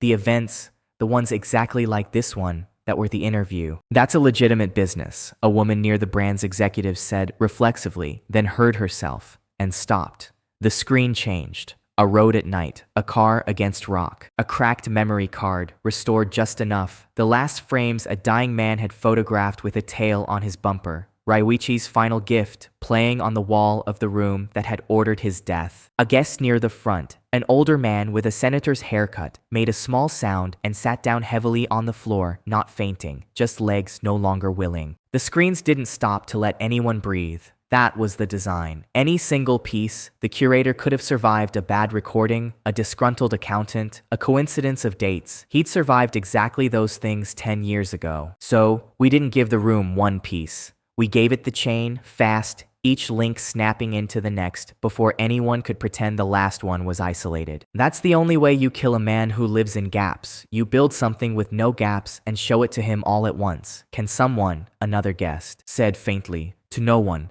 to a waiter, to God, can someone turn the screens off? At last, someone had found the real emergency. Nobody turned them off. The analyst was 3 streets away behind a locked door, and the screens belonged to me now, and they kept telling the truth in the curator's own beautiful hall, on his own walls, to his own carefully gathered friends. And then the last screen. Not evidence. A photograph. A tired man in an old file. A man who'd tried to testify 10 years ago and simply stopped existing, and beneath it, in plain letters, 2 words that undid the room more than any waveform, survived by. And then 2 names. 2 children who'd been told their father left the country. The room went so quiet I could hear the helicopter idling on the lawn. That was the one I'd insisted on. Okada had warned me it wasn't strictly necessary. I put it up anyway, because everyone in that room had spent years telling themselves these were victimless arrangements, clean money, quiet problems. And I wanted them to look at the 2 children the quiet had made, once, before they got to hire lawyers, and forget again. Then Okada walked a frightened accountant to the front of the room, put him beside a microphone, and the man who counted things for a living looked out at 200 people who could have killed him and, in a voice that shook the whole time and never once stopped, began to say what he knew. I processed the payments for 11 years. I want to be clear that I knew nobody tricked me. I saw a line item for a consulting fee that matched, to the day, a man who died on a road, and I told myself it was a coincidence because the alternative meant I was part of it. He gripped the podium. I was part of it. I'm saying that here, on the record, so that if any of you are still telling yourselves it was consulting, you can hear a man who did the math say it out loud. It was never consulting. He was not a hero, he told me so himself, behind the vending machines. But there is a specific courage only cowards can perform. The courage of a frightened man doing the brave thing anyway, and it is the only kind that ever actually costs anything. The room could not look away. He was the thing none of the screens could be. He was alive, he was one of them, and he was telling the truth. That's when the curator did the thing that finished him. He'd survived the sound. He'd survived the documents. Some animal reflex told him there was still one move left, the move that had worked before. Find the weakest one, cut them loose, let the herd trample the wounded, and run. He turned, slowly, in front of everyone, and pointed at my wife. Her. If you want the one who moved the money, it's her. Ren. Her company processed every payment.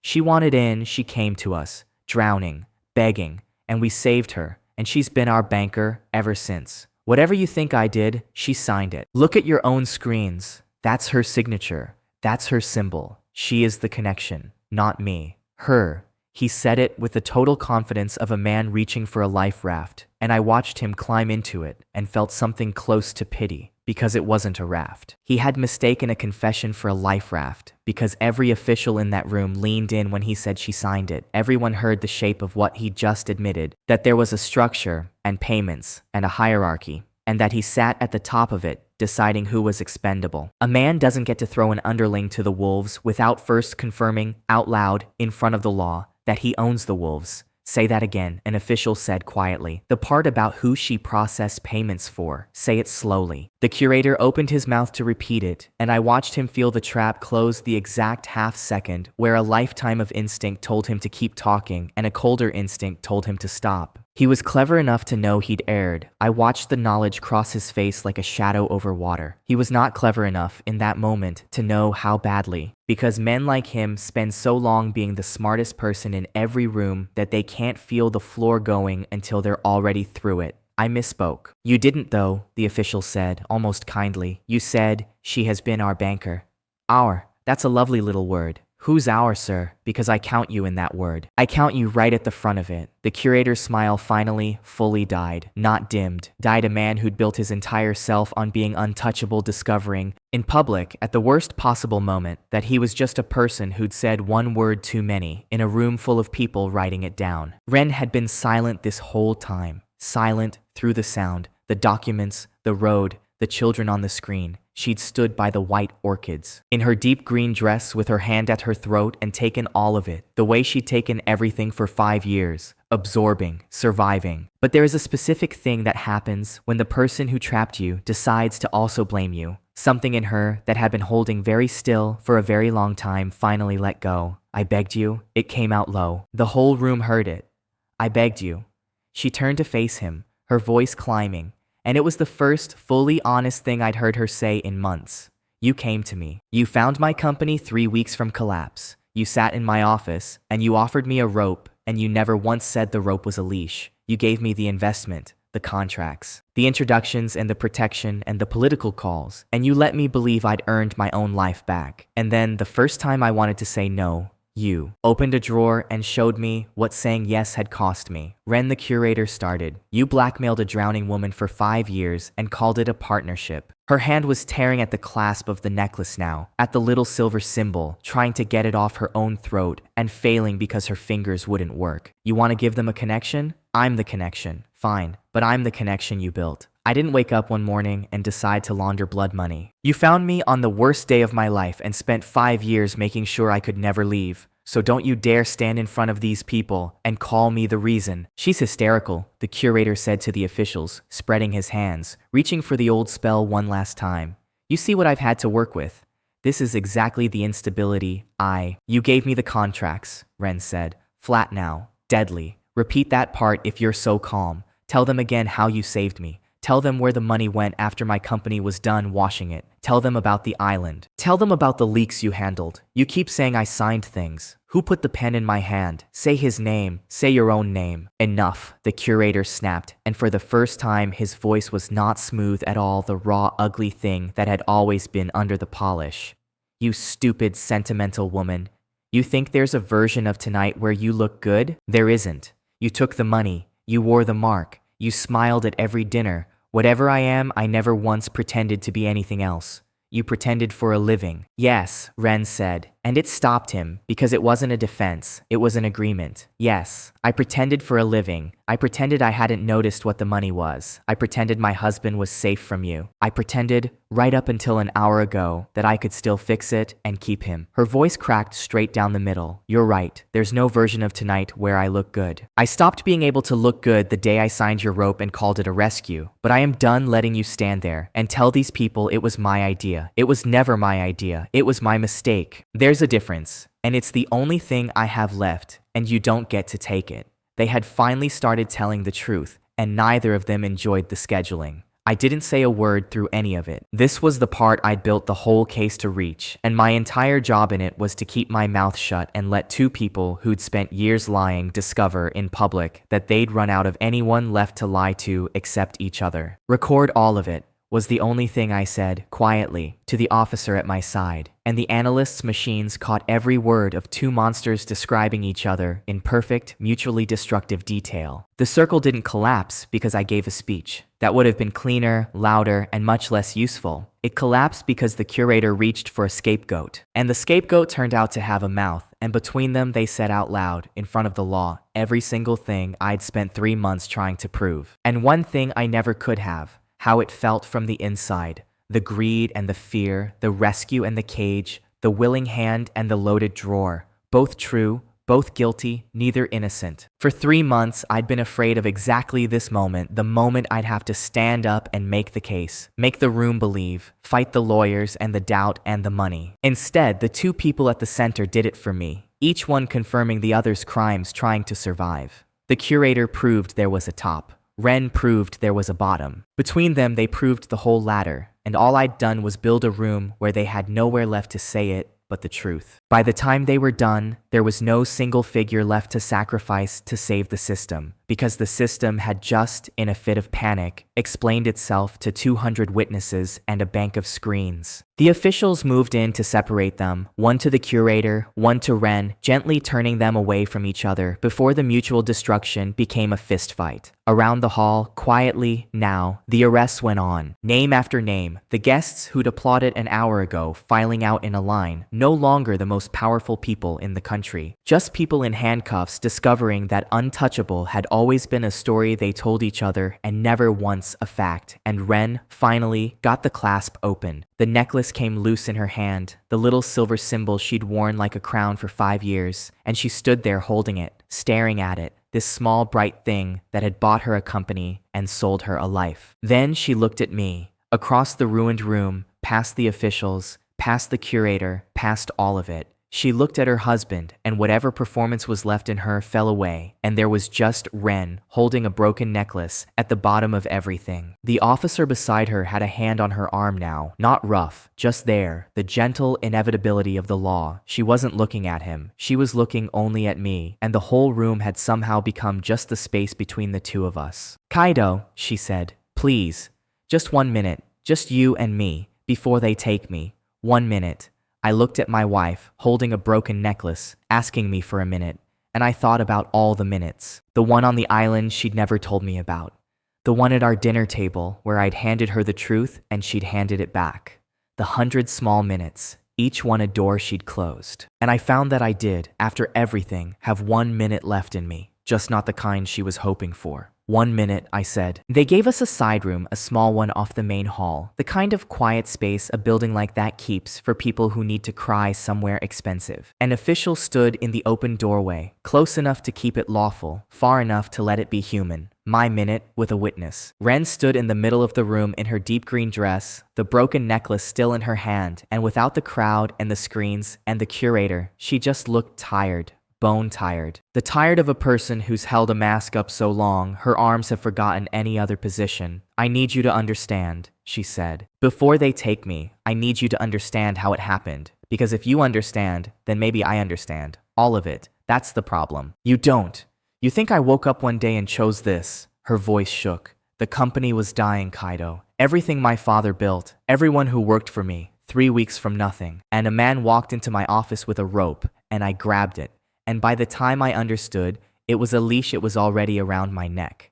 Every year I wanted out, and every year they had one more thing. I never wanted the island. I never wanted your friend. I never wanted you anywhere near it. Doesn't that count? Doesn't it count that I was trapped? It counts. It makes you a person I can feel sorry for. It doesn't make you a person who gets to walk out that door. I'm your wife. You were. I kept my voice level. It wasn't hard, that was the strange part. I'd expected it to be hard, and instead, there was just a great clean quiet where the difficulty should have been. And when you were, I gave you every door I had. On the island, before I ever knew, you could have come home and told me. At our table, 3 weeks ago, I asked you straight out and offered to stand in the fire with you. And you told me I needed rest. You had the truth in your hand and handed it back a dozen times because the lie was more comfortable. So don't ask me now. I'm asking you to help me, to speak for me. They'll listen to you. You built all of this. One word from you, and there it is. I said it quietly. You're not asking me for the truth. You had the truth. You're asking me for an exception. She flinched. That's what you've always asked for. Not from me, from everyone. From the circle.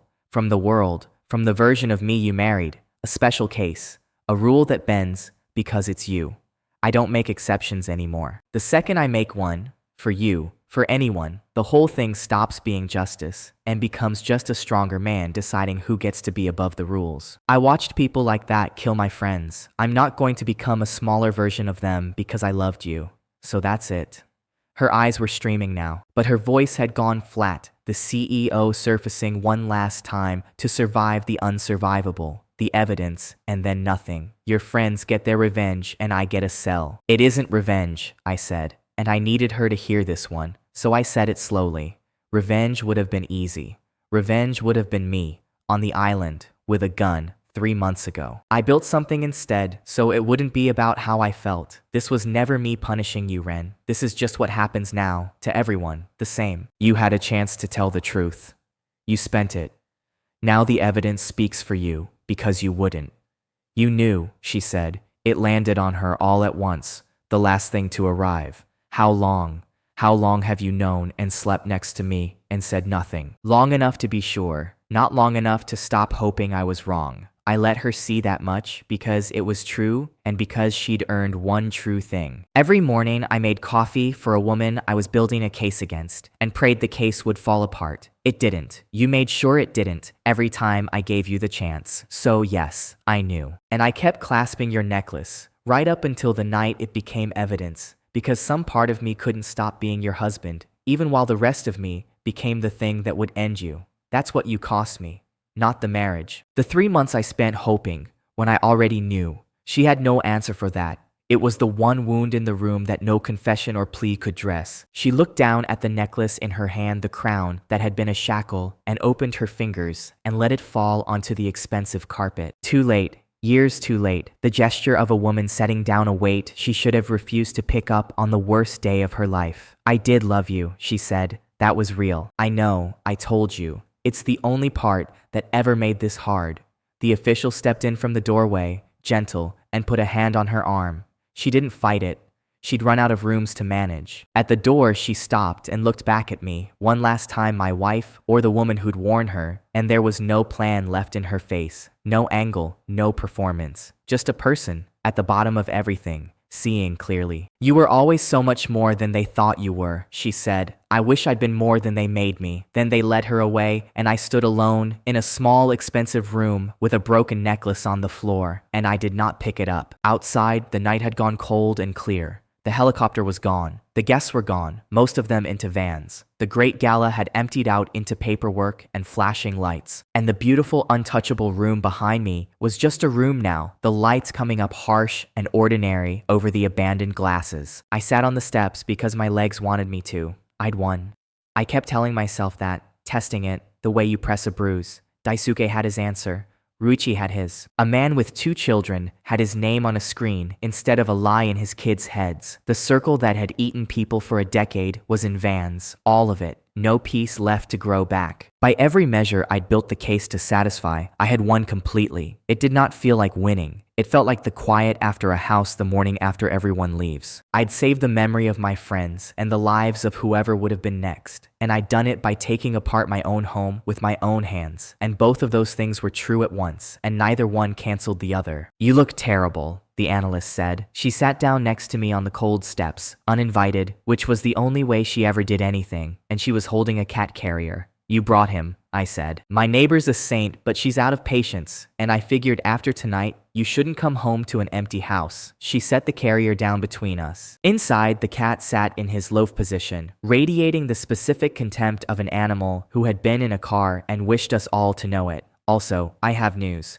Look at his neck. I looked. The tactical collar, the one Daisuke had built, the one that had carried an archive and a flash drive and the whole case through 3 months of danger, was gone. In its place was a plain thing, soft blue, a little bell, the kind you buy off a rack at any pet store. I retired the old one. It's evidence now, which it always technically was. He's off active duty. She reached a finger through the grate, and the cat, who hated everyone, permitted it. This one's just a collar, no compartment, no secrets. I checked twice because I have trust issues now, thanks to your cat. For once, a collar was just a collar. I laughed. It came out rough and a little wet, and it was the first real one in a long time. He did more field work than half my old unit. He did it better too.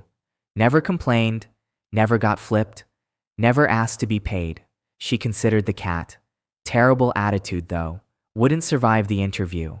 We sat there a while, the lights flashing blue and red across the steps. Somewhere behind us, the last of an empire was being loaded into vans, and out here it was just 2 tired people and a cat in an ordinary collar. And nobody needed anything from me, and nobody was pretending, and I hadn't felt anything that simple in longer than I could remember. What now? She asked. I don't know, I said, and it was true, and it didn't frighten me. Something quiet, something small, something with a cat in it and no islands. The tax work is real, right? You could actually just do that. Be boring on purpose. Be boring on purpose. Daisuke would hate it. He'd say I finally got comfortable. Daisuke would be glad you got the chance. That was true too. I looked at the cat, who looked back with his flat gold eyes, wearing a collar that hid nothing, guarding a man who no longer needed guarding. And I reached through the grate and scratched under his chin, and he leaned into it and purred. For the first time in 3 months, I let myself feel the size of what I'd lost and the shape of what was left, both at once and neither one alone. I'd won, not because I was stronger than them. I was never stronger than them, and I had finally stopped needing to be. I won because I was more patient, and because I let the truth do the hitting instead of my hands, and because when the last door came, the one that would have saved the person I loved, I didn't make an exception, even for her,